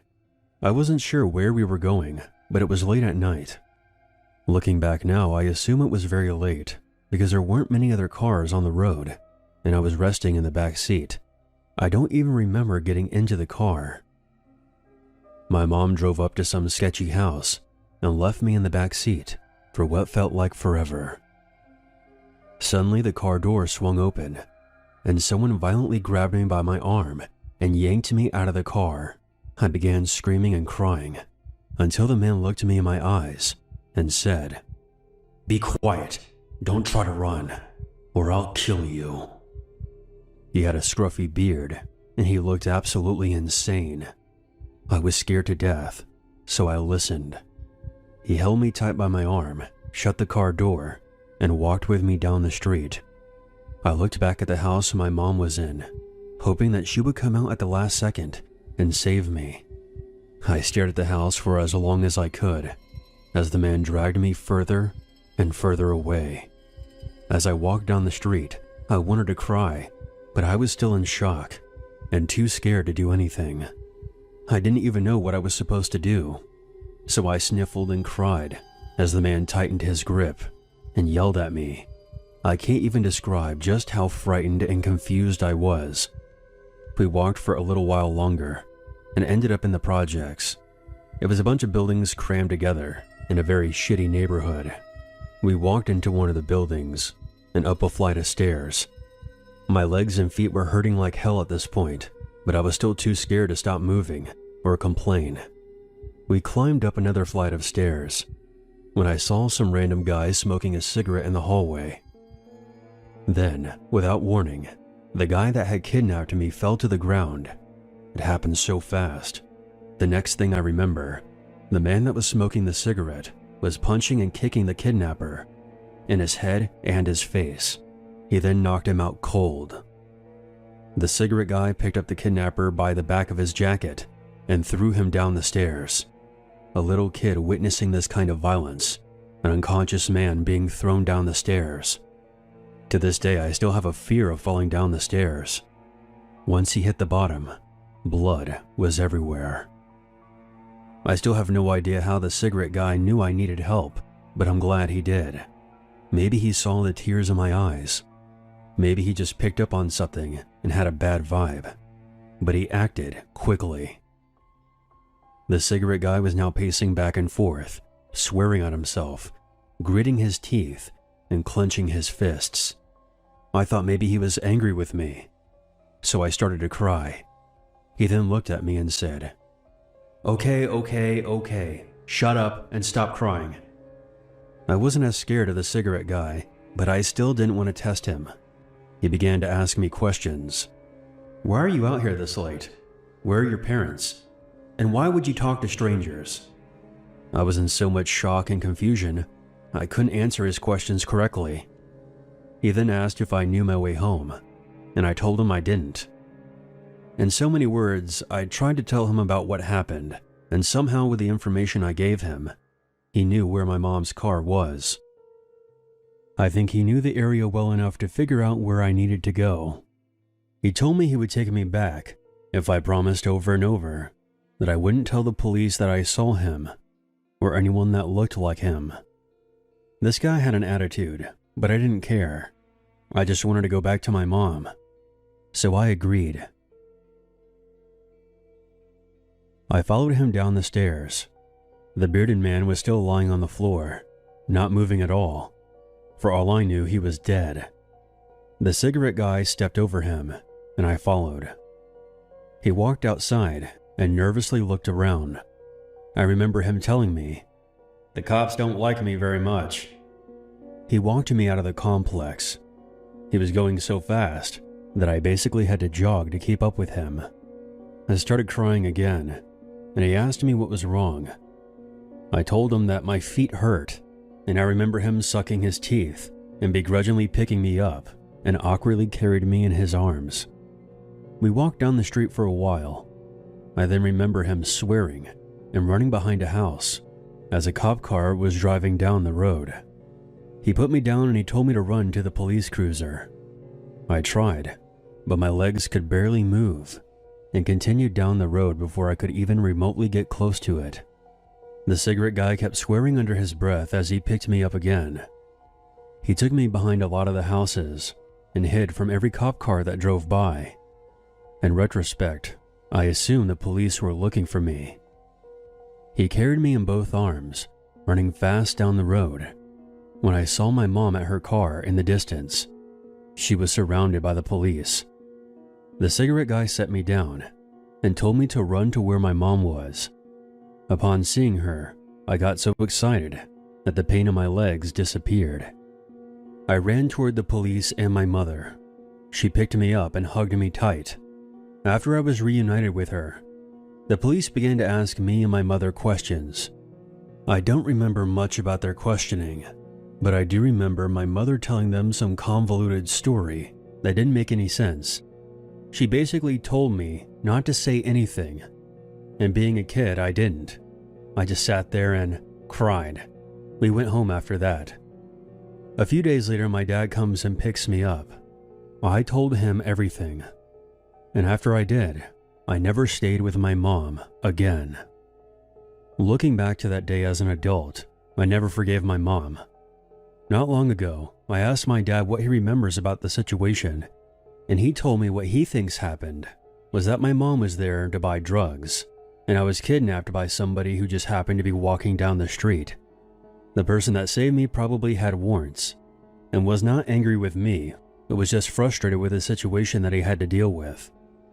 Imagine being a criminal on the run, and now you have to help a kidnapped girl after you just beat up her kidnapper and possibly killed him. If he would have gotten caught with me, he may have been charged for kidnapping. With my mom lying, and me being in shock and confused, I likely wouldn't have been able to tell the police that the cigarette guy was the one that helped me. Despite whatever crimes the cigarette guy committed in his past, he was the one that helped me that night. And for that, I'll be forever grateful.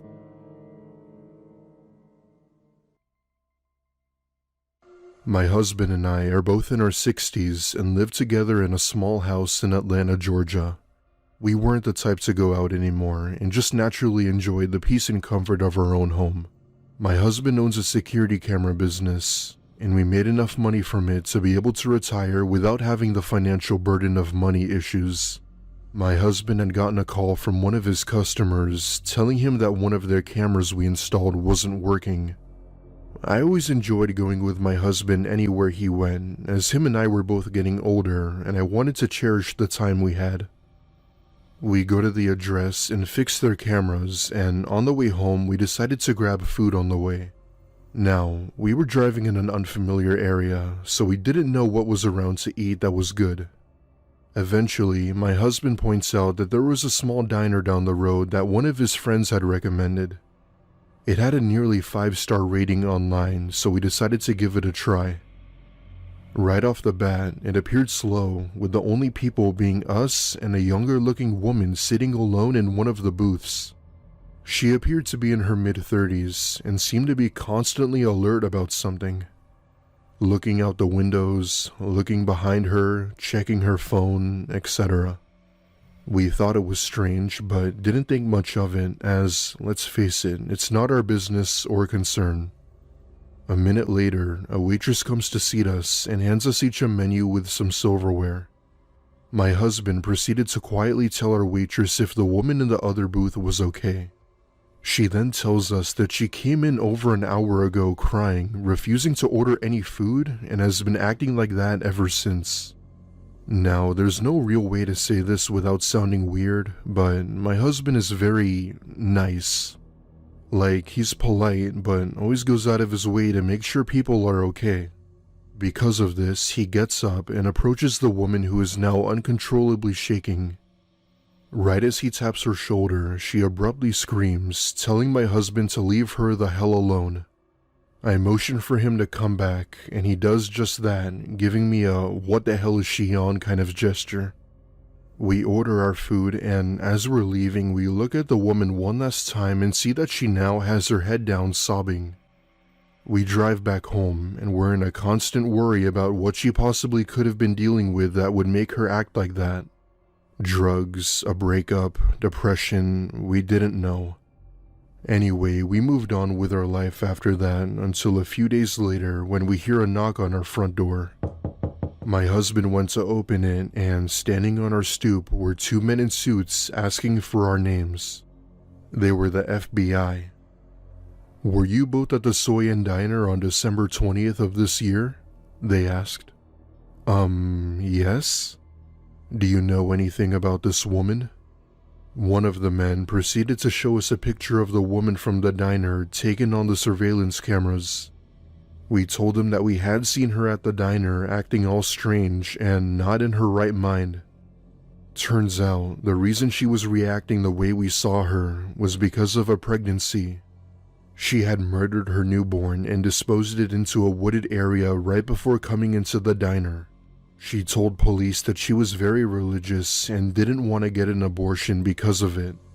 And with her not ready to have a baby, she did the only thing she could do, which was to get rid of it. Why she didn't put it up for adoption or why she had the baby in the first place is anyone's guess.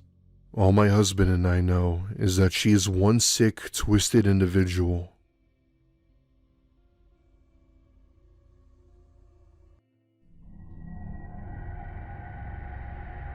My parents both own a small family-owned diner in Nashville, Tennessee.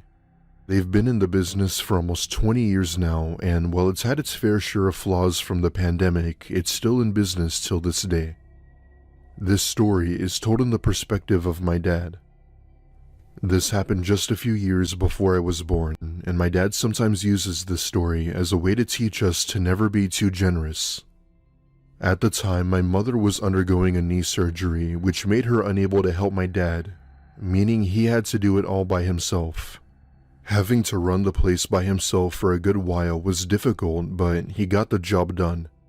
One night, he had been working the front counter getting ready to close the diner like he always did. He had just closed the register when he hears the all too familiar door chime and sees a woman walk in. She appeared disheveled and clearly sober. He sighs, but being the generous guy my dad was, he offers to take her order. According to my dad, she seemed off in a way that he couldn't exactly understand, walking funny, looking up at the ceiling, and overall just lost. However, when my dad wanted to take her order, she sort of snapped back into reality and gladly told him what she wanted. After placing her order, she handed him a crumpled up $5 bill and proceeded to hand it to my dad. Now, the original bill was over $10, but seeing as she was clearly out of it, he decided to help her by telling her it was free and that she could go. Like I said, my dad is very generous, so when he saw that someone was in need, he did what he could. The woman gave him a nod as a way of, I guess, saying thank you and left the diner down a sidewalk until she wasn't seen anymore. My dad thought of it as rewarding for doing a good deed, even though he technically lost a sale. Having grown up in the South, it wasn't uncommon to come across people like the woman, that I know for a fact. About maybe an hour or so goes by, and my dad is sitting on one of the booths drinking a coffee, just keeping to himself, and that's when he hears tapping coming from the front door. He turns around, and it's the same woman along with two other men he hadn't seen before. The three of them are looking into the diner trying to find my dad. Thankfully, the lights were off, as my dad for some reason always enjoyed spending his time in the dark, so they didn't see him. The only reason why my dad was able to see them was because of the light coming from the parking lot.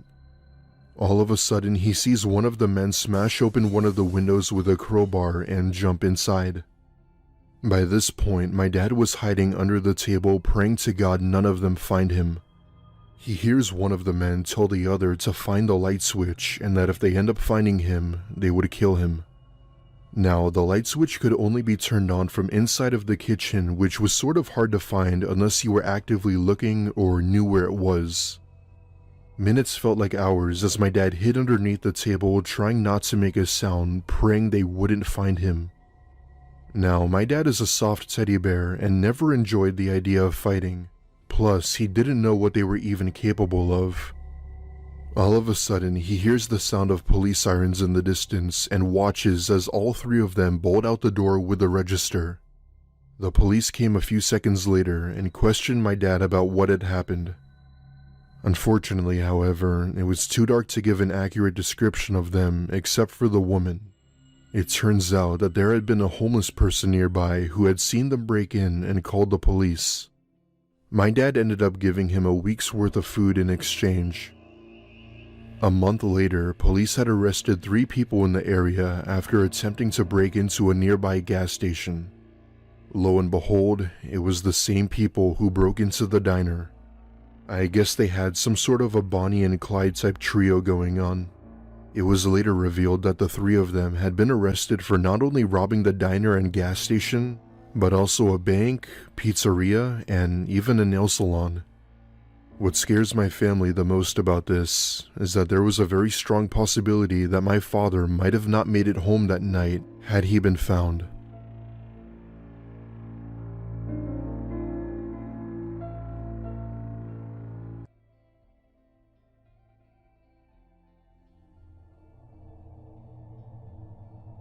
When I was a teenager, I worked as a waitress at a local diner in my hometown of Cincinnati, Ohio. Don't even get me started with the Ohio jokes. I was 19 years old at the time and had just started my first semester in college. I would commonly work at the diner during the weekends as I had classes during the week. It was this small 1950s style diner that was a popular hotspot in the area. Because the weekends were our busiest days, those were the days where they really needed me the most. One night, one of my coworkers had called out sick and my manager had asked me to cover. Being the broke-ass college student I was, I figured I could use the extra hours. Mind you, this was on a Wednesday night, meaning this was during the week. I had never worked a weekday shift, so I really didn't know what to expect. For the first few hours of the shift, it was like any other night. You'd have a group of people come in, some individuals, and even that one person coming in for a simple coffee. Now, let's fast forward till around 11 p.m. We were set to close in an hour, and my manager had instructed me to start wiping down the tables and putting the chairs away. I was in the middle of putting the chairs up on the table when I see a man walk in by himself. He appeared to be in his mid-40s with a long gray beard and wore a hat that really stood out to me. On his hat read the word Hoyt in big bold letters. I'm not sure why that stuck out with me the most, but for whatever reason, it did. He approaches the front counter and starts mumbling to himself while shaking his arms. One thing I did notice was that he kept on repeating the name Ashley in a very direct tone. In fact, that was pretty much the only thing he said. I have no idea who Ashley was or why he was saying that, but I could only assume he had some sort of disability, so I immediately felt sympathy for him. My manager motions for me to take his order, and I walk over and ask him what he'd like. His eyes seemed so lost and kinda stared at me in a way I didn't feel comfortable with. He stares at me for a few seconds before pointing up to the menu screen above me, though I wasn't sure what item he was pointing to even after trying to guide him. Now, he obviously couldn't speak, so my manager and I tried to help him decide, to which he then gave up and left the diner without saying a word. I couldn't help but feel bad for him, but at the end of the day, there was nothing I could do. 12 o'clock came sooner than expected, and I clocked out just wanting to go home and get to sleep. I thankfully made it home safe with no problems and practically threw myself onto my bed. Now this is the part where things get absolutely insane. I was asleep for a good 2 hours or so before I awoke to a phone call from an unknown number. I take a look at the time, which read 3 a.m. Why would someone be calling me this late at night? I thought. I could only assume it was bad news and answered the phone with a groggy voice. Almost instantly, I hear the all too familiar voice at the end of the line repeating the name Ashley. I remember letting out a huge gasp before hanging up and feeling like my whole world was falling apart.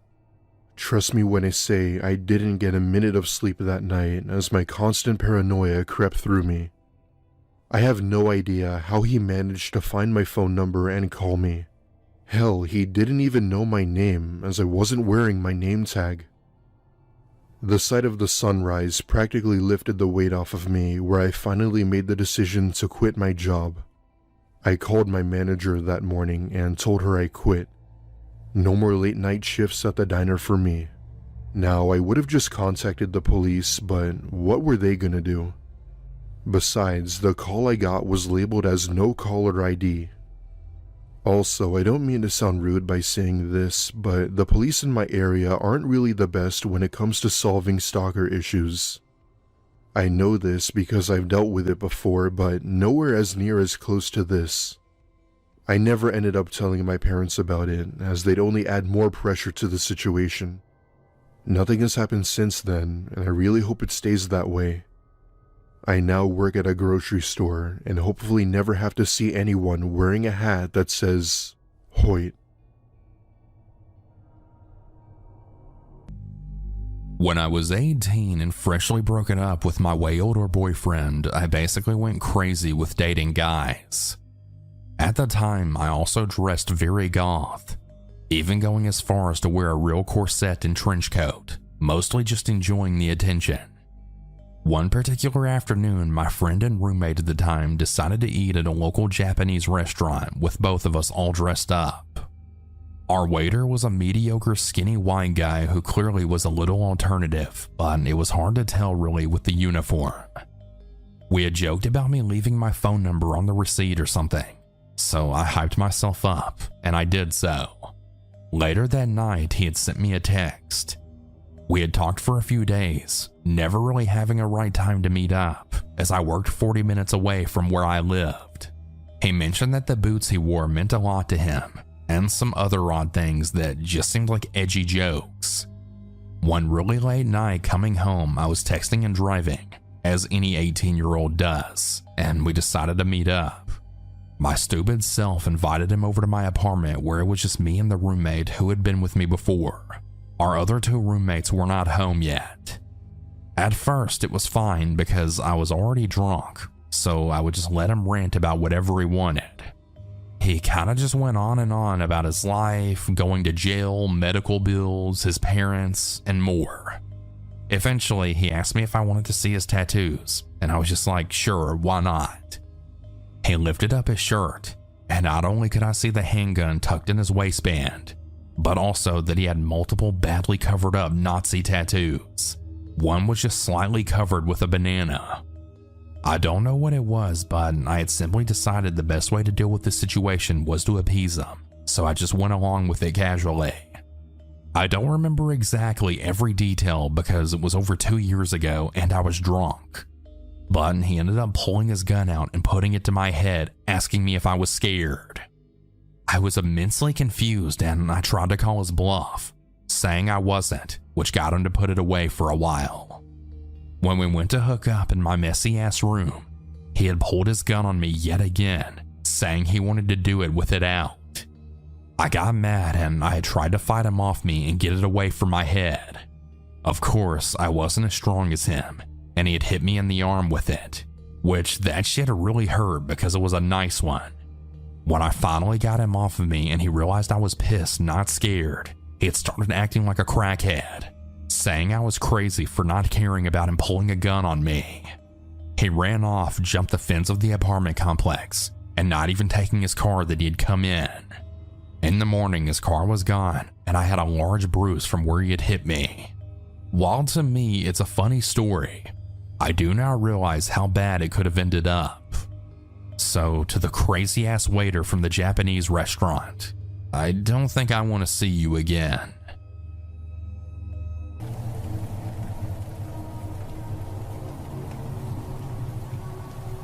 Years ago, for a short time, I worked at a movie theater near where I lived. I was a teenager, about 17 or 18 years old, and lived with my parents. One night, I was working late. I worked in the concessions at the theater and would sell popcorn and candy and stuff to moviegoers. On this night in particular, when it got sort of late, things quieted down and some of my coworkers left. It was then just me and my coworker Adam, who was a couple of years older than me and was working at the front selling the tickets. On most nights, about 15 minutes after the last movie of the night started, Adam or whoever was working at the front would lock the doors. Then I would stay at concessions until the movie was almost over. We would clean, and after the movie ended and everyone would leave, we would finish our cleaning and go home. So on this night in particular, I remember that the final movie of the night had started. When that happened, the lobby pretty much cleared out and I was by myself. A short time later, about 15 or 20 minutes into the movie, I looked to the front, which was a little ways away in the lobby, but I could still see. Adam was not by the doors where he sold tickets, so I assumed that he had locked the doors already and had moved on. He was most likely cleaning an auditorium that was empty. I had to stay at the concessions for a while longer though. As I stayed there, a couple of minutes later, and I remember seeing the front doors to the theater open. A man walked in who immediately looked sketchy. He was wearing a brown jacket and winter hat, and the guy looked down at the floor as he entered. He was walking rather fast, and I realized that Adam must not have locked the doors. I was sort of annoyed about that, but there was nothing that I could do. The man walked right past the ticket counter and then started in my direction. However, he turned and blew past me as well, not even looking at me. It was like he was on a mission to get someplace.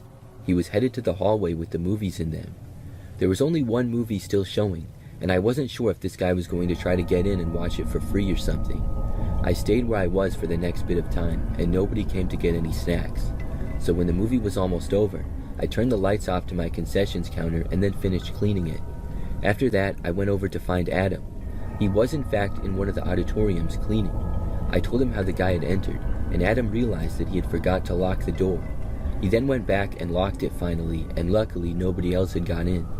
When I went to the main hallway, I didn't see the guy, so I assumed that he had gotten into the movie that was playing for free.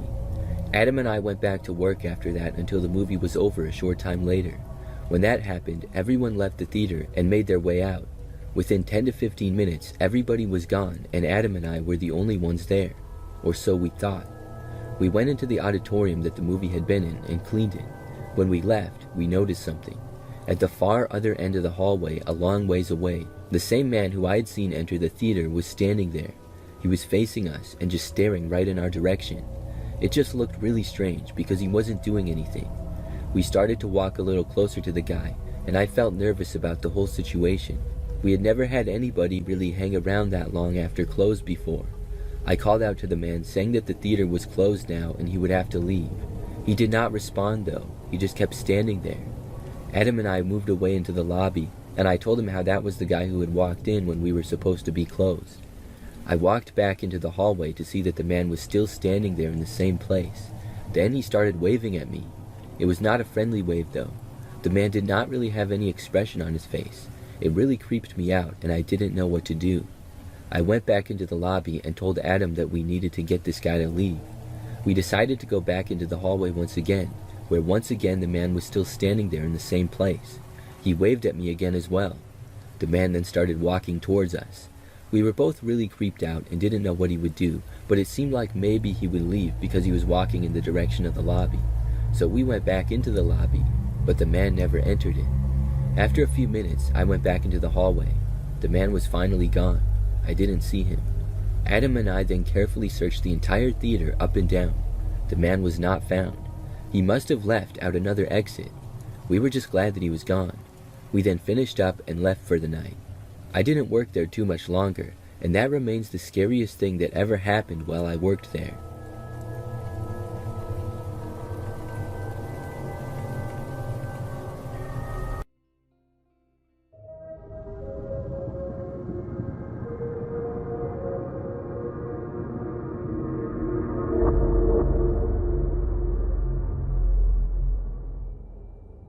My name is Honey. I'm almost 30 and I use Instagram to share pictures of my art. Okay, I know what you're thinking. Honey is a weird name, so please don't tell me what I already know. No, it's not a nickname. My parents are from California and they're like uber hippies, so go figure. As you can probably guess, I grew up in this overly loving, peacenik environment, which I'm sure sounds cool at first, but let's just say it left me wholly unprepared to deal with some of the darker things in life. Needless to say, I really struggled with my mental health in my mid to late 20s. I don't want to totally blame my parents for that. I think they did the best that they could, but they seriously didn't help with their just fill your heart with love nonsense, when what I needed was actual therapy and antidepressants. I got access to professional help in the end, but what really helped me keep it together in the meantime was my art. Before I started to suffer with depression and stuff, I used to paint and draw some pretty basic stuff. Landscapes, portraits, floral displays, stuff like that. But when I started to really suffer, I let out all my stress, anxiety, and sadness on the paper, and as weird as it sounds, that's when my art really started to flourish. It was probably the only silver lining to ever come out of my poor mental health. The more I posted my newer, darker art on Instagram, the more attention it got. My follower count shot up, I got offers for commissions, I actually managed to hook up with a t-shirt merch company and make a few sales that way too. Like I drew this pizza demon thing one time and that made me a few $100 from people wanting that thing on a t-shirt too. So when I say dark, I really do mean I started drawing some really messed up stuff. The pizza demon thing was probably the lightest-hearted thing I put out there in that time, and even then, people said it was super messed up. So as you might imagine, my new followers included some pretty messed up people. I don't say that to be like I'm complaining or mean or anything. I say that because one of them in particular made my life pretty difficult. So I get a direct message off of this guy who says he really loved my work and wanted a piece commissioned. Of course I say yes. So he follows up by asking what my rates are.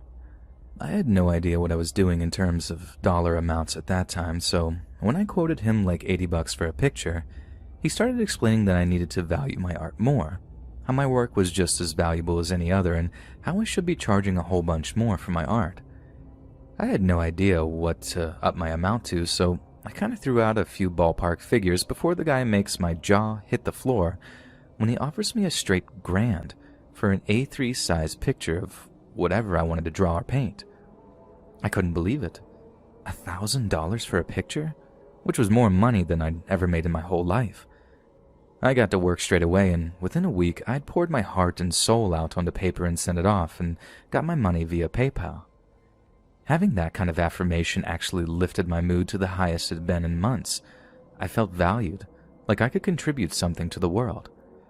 I was still dealing with my demons, but when I learned that I could actually profit from them, that I could make use of something that plagued me, it was a great feeling. I stayed in touch with the guy. I'd never been so grateful to anyone in my life until that point, and I'd be lying if I said I didn't think I'd be able to get more money out of him if he wanted something else commissioning. We used to talk back and forth a fair bit, and he shared that he too was an artist. I asked him what kind of artist he was, and he told me that he worked in some very unusual mediums. Naturally, this only got me all the more curious, as I got super dark with my art too, but he seemed pretty timid to talk about it. I get that people can be shy about showing off their artwork.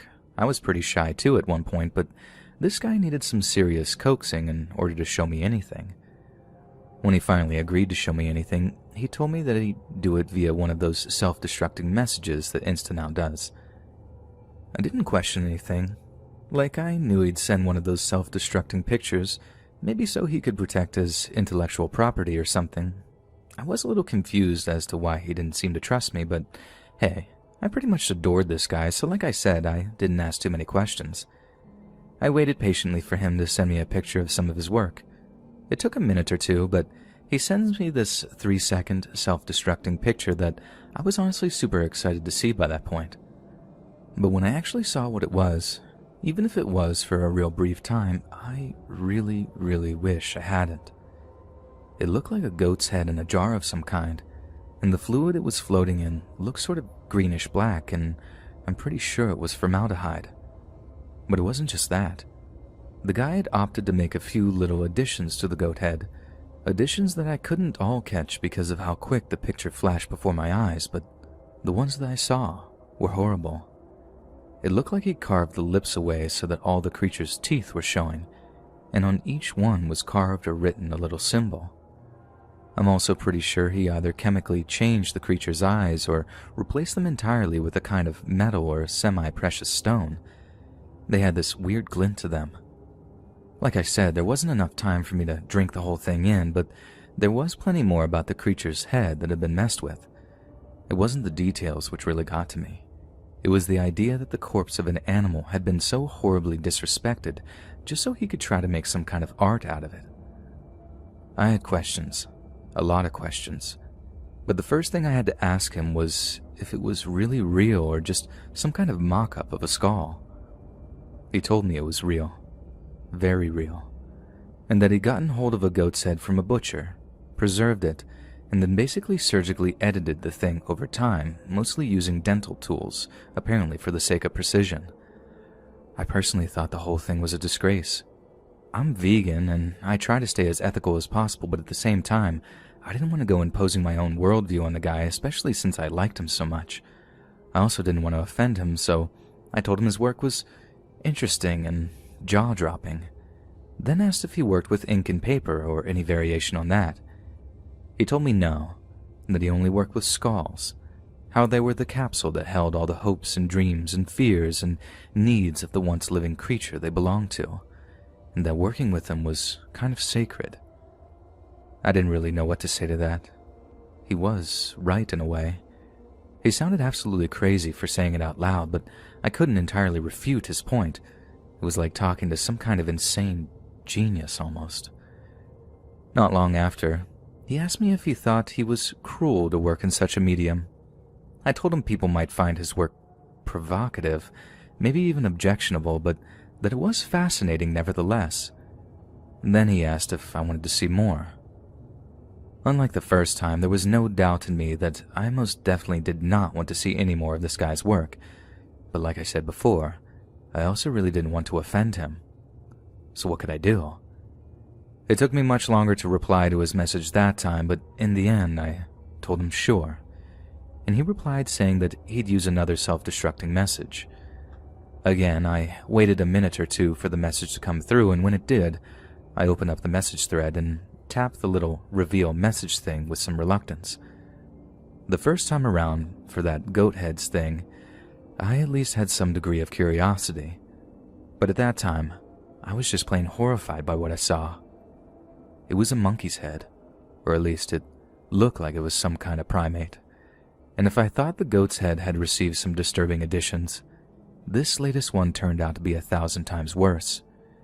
It was so bad I only caught the briefest glimpse of it and just had to look away and lock my phone screen to get it away from me. I was a little more confrontational with him after that, telling him that one was considerably more disturbing than the first, and I thought it was maybe a little too sensitive to see any more of his work. He asked why, and I broke it to him that I've been vegan for a few years, that I was a real animal lover, and although I could stomach the goat thing's head, I really couldn't handle the monkey head as it looked far too human to me. That's when he replies to me all like, it's interesting you should say that, and goes on to explain that it's his dream to work with a human skull, how he's put up a few ads on 4chan and stuff asking if anyone would be willing to donate their head should they die, but hadn't gotten any replies. And then he told me that he was getting really impatient, and that he was worried he wouldn't get a chance to realize his dream. The whole exchange had reached peak creepiness by that point, as you can imagine, and it was fast getting to the point when I was reaching for that block option, as I just didn't feel safe talking to him anymore.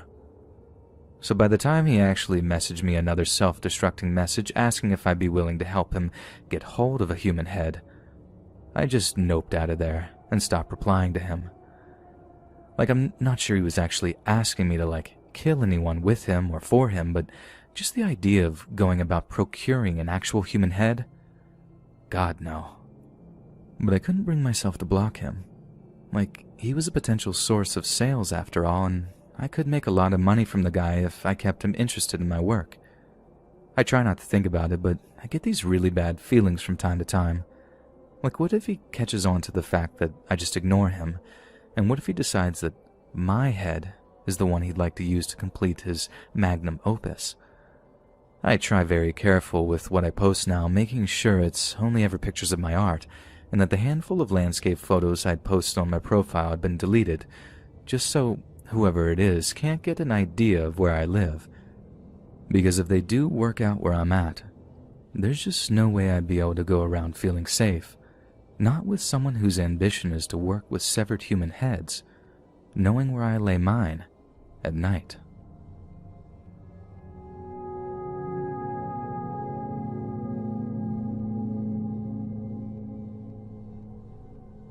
Alexis Sharkey was born in Houston, Texas in the year 1994 to her father, Mike Robinault, and her mother, Stacy. After graduating high school, Alexis initially studied biology education at a university in Pittsburgh, Pennsylvania, but after gaining her diploma, she seemed to be in no rush to get a teaching job and found work at a premium hair and skincare company named Monat. She was still working for Monat when she began to gain a great number of followers on the photography-based social media app, Instagram. A combination of her natural beauty and her champagne lifestyle had users hooked. She and her husband, a wealthy West Texas consultant who was 26 years her senior, were accustomed to vacationing a lot, and Alexis wasted no opportunity to document her travels, sharing pictures with her followers on a daily basis. Not to mention sharing images of the couple's extravagant life around Houston, the place that they'd made their home. Her posts would be seen, liked, and shared by tens of thousands of people, and by December of 2020, Alexis had over 69,000 followers. Now, as you may know, Instagram users with large amounts of followers are often contacted by private companies and offered large amounts of money in exchange for advertising their products, and Alexis was no different. Within a relatively short period of time, whilst still working full-time selling products for Monat, which has since been accused of being nothing more than a multi-level marketing company, Alexis was getting sponsorship deals, which made her income swell to even higher levels than her consultant husband. But all was not well in the Sharkey home. A close friend of Alexis confessed that she had recently confided in her that she was filing for a divorce. Some had always doubted their relationship, given that Tom was considerably older than her, and aside from an intense attraction, the couple seemed to have very little in common. Yet for some reason, Alexis didn't move out of the apartment they shared, even though she and Tom were apparently separated. However, she did see an opportunity to get a breakaway from Tom, as Thanksgiving weekend gave her the chance to stay over at a friend's place for the celebrations. She told her soon-to-be ex-husband that she would be back by the weekend, but on the Saturday following Thanksgiving, Alexis's mother, Stacy, received a call from Tom saying that Alexis was missing, and that he hadn't heard from her since Friday. A few days later, on November 28th, Alexis's mother posted to the social media site Facebook, stating that her daughter hadn't been heard from in over 24 hours, adding that police were involved and that Alexis had last been seen in the Houston area. This was especially concerning for Stacy, as she hadn't seen her daughter since the previous Christmas due to travel restrictions caused by the pandemic. Alexis had planned to return home to her parents back in Pennsylvania for Thanksgiving, but as the number of cases continued to rise all over the United States, the family decided it was much safer for Alexis to stay in Texas. But that very same morning that Stacy posted her plea on Facebook, a sanitation worker employed by the city of Houston saw something unusual lying on the side of the road.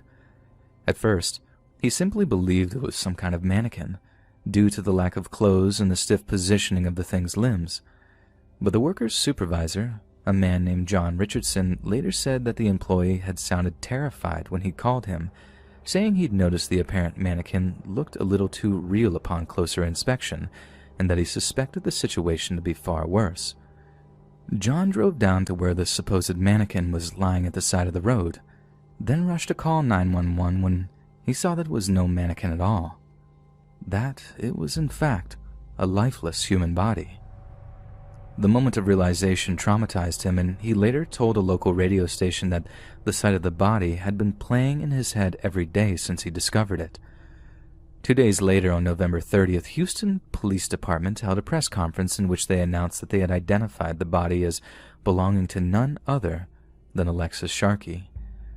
Her soon-to-be ex-husband got a call from a local coroner's office, asking him to drive over to identify the body of a potential loved one. He knew immediately that it was going to be Alexis, but somehow found the strength to head on over, where he found her lying on a mortician's table, dead but with no obvious signs of injury. Yet to his horror, after the news of Alexis's death began to circulate in the news, he began to hear rumors that it was his maltreatment of her that had been the cause of her death. Anonymous accounts from people claiming to be friends of Alexis had told a number of online news publications that the separation from her husband had caused a huge amount of tension in their home, a tension that had soured into hatred. These anonymous friends claimed that Alexis herself had told them that some intense arguments had descended into violence more than once, and that her husband had been putting his hands on her. Suddenly, Tom Sharkey found himself bathed in the media spotlight, and for entirely negative reasons. In what became a lightning-quick trial by media, one which was fueled by social media speculation, tens of thousands of furious people assumed that it was Tom that was the murderer, and he began to receive a slew of death threats. It certainly didn't help that initially Tom had refused to comment on his wife's death, but as the threats against him became more and more tangible, he reached out to give a statement to a local ABC affiliate. She understood me. I understood her. We didn't fight when she left. I just told her she shouldn't drive under the influence, he said, overtly implying that Alexis had been drunk the night that she left her friend's Thanksgiving celebrations. He also seemed to insist that there was no trouble in their marriage, and that they weren't filing for divorce at all. This was something that was backed up by Alexis's mother, who said her daughter would have told her if she was suffering marital problems. When the Harris County Institute of Forensic Sciences conducted an autopsy on Alexis's body, they told reporters that they couldn't rule out the possibility of foul play. This only cemented her mother's suspicions that she met a violent end. I believe solely that she was murdered because of the manner in which her body was left, Stacy said. "It just drives deep into the soul that something very malicious happened here, and I want to get to the bottom of it." Friends said she confided in them on a recent trip to Mexico that she feared for her life, although she apparently did not say why she held such suspicions. But if this was the case, just who exactly killed Alexis? Police seem to have pretty much ruled out the idea that she was murdered by her husband, since he was quick to volunteer his cooperation with them in the aftermath of her death, and has since stated that they believe it to be only a matter of time before arrests are made. So perhaps Alexis's murder was related to her career selling beauty products of Monat. Not only has Monat been accused of utilizing the techniques of outlawed, multi-level marketing companies, but the quality of its products has also come into question. In the year before Alexis's death, Monat was allegedly investigated by Florida's Attorney General after hundreds of claims that its products caused a host of hair and skin issues. The company was permanently barred from using false or misleading statements in its marketing and sales of its beauty products, and faced a $1 million fine on top of class action lawsuits from those that, after using the products, claim they experience hair loss, balding, and itching. Alexis was a prolific seller of Monat's products, once receiving a check for $10,000 as the winner of a company sales competition. That would certainly make for a lot of women who might blame her for essentially disfiguring them. There's also a decent chance that since Monat's MLM tactics would leave a lot of people out of pocket, that somewhere down the line Alexis had screwed one of her underlings out of a great deal of cash, perhaps just before the news of Monat's subpar products broke in the media, perhaps leaving a person totally unable to shift a hefty amount of stock they'd purchased. This would doubtless leave a person angry, vengeful, maybe even murderous. And besides, hell hath no fury like a woman scorned. If this is indeed the case, and Alexis's death is intrinsically linked to her Monat sales, then it seems that her status as an Instagram influencer actually led to her murder. The influence she exerted over those that followed her no doubt led to increased sales, thus increasing the potential pool of victims for Monat's frankly dangerous products. It's very possible that without Instagram, she may not have made the sale to that one person unhinged enough to seek revenge when their skin began to blister, or their hair began to fall out, or their scalp began to itch unbearably. It seems we'll soon find out who's responsible for Alexis's death. But if it is related to social media, it would be very ironic that a medium that has brought opportunity and new beginnings to so many brought one young woman to her end.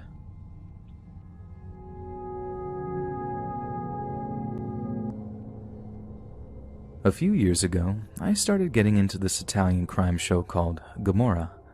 I must have watched every series of The Sopranos like a zillion times, and a friend of mine recommended Gomorrah to me, selling it to me as being like the Italian Sopranos, only 100 times more brutal and bleak. And needless to say, I was hooked, and I binge-watched the first 2 series in like a week, usually with my phone nearby so I could text my buddy like, "Oh God, this show's so amazing," every so often, and thanking him to turning me on to it. Then not long after, I'm scrolling through Instagram and I notice I'm getting Italian language sponsored ads. I figured it was just a glitch in the app's algorithm, something like that, and didn't think anything of it. But it kept happening, over and over again. I get all kinds of ads for different products and services that were only available in Italy. I'm a little embarrassed that it took me as long as it did to make the connection between the Italian advertisements and the fact that I've been watching Gomorrah. But when I finally did, it seriously gave me the creeps. My phone was listening to me. My phone had been broadcasting the sound of the TV series to somewhere that was then tailoring the promoted posts in my Insta feed to stuff it was assumed that I might buy. But then if it was listening to me and sending whatever I was saying off to some advertising company or whatever, there's legit nothing to say that the government can't access with that same technology. For years we worried about the possibility of George Orwell's 1984 becoming a reality, fretting over a totalitarian government that would put cameras or microphones in our homes that they could then use to listen to us. But do you think Orwell could have predicted that we'd do it all voluntarily? That all you had to do was package the telescreen in a tiny, shiny package, couple it with social media, and we'd basically hand over our collective privacy on a silver platter? Like, I might sound legit crazy 20 or 30 years ago if I was all like, they're listening to us, they're spying on us on our phones. But today, it's a matter of record that our devices record ambient noises before analyzing it and passing on keywords to advertisers. And it's not even the fact that it's happening that's the scary part. It's the fact that no one really cares. No one really gives a hoot that we have next to no privacy anymore. I've even heard people talk about Huawei phones like, I don't care if the Chinese have all my info. What are they going to do with it?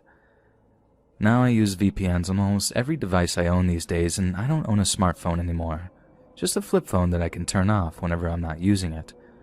I don't think I'd actually use voicemail in about a decade, but now I use it all the time. I just find it extremely creepy that we just sleepwalked into this state of affairs without any more thought than, ooh, my phone now has a camera, or ooh, now my phone has the internet. I used to think those conspiracy theory types were just a bunch of loons, but if they were right about our phones, what else are they right about?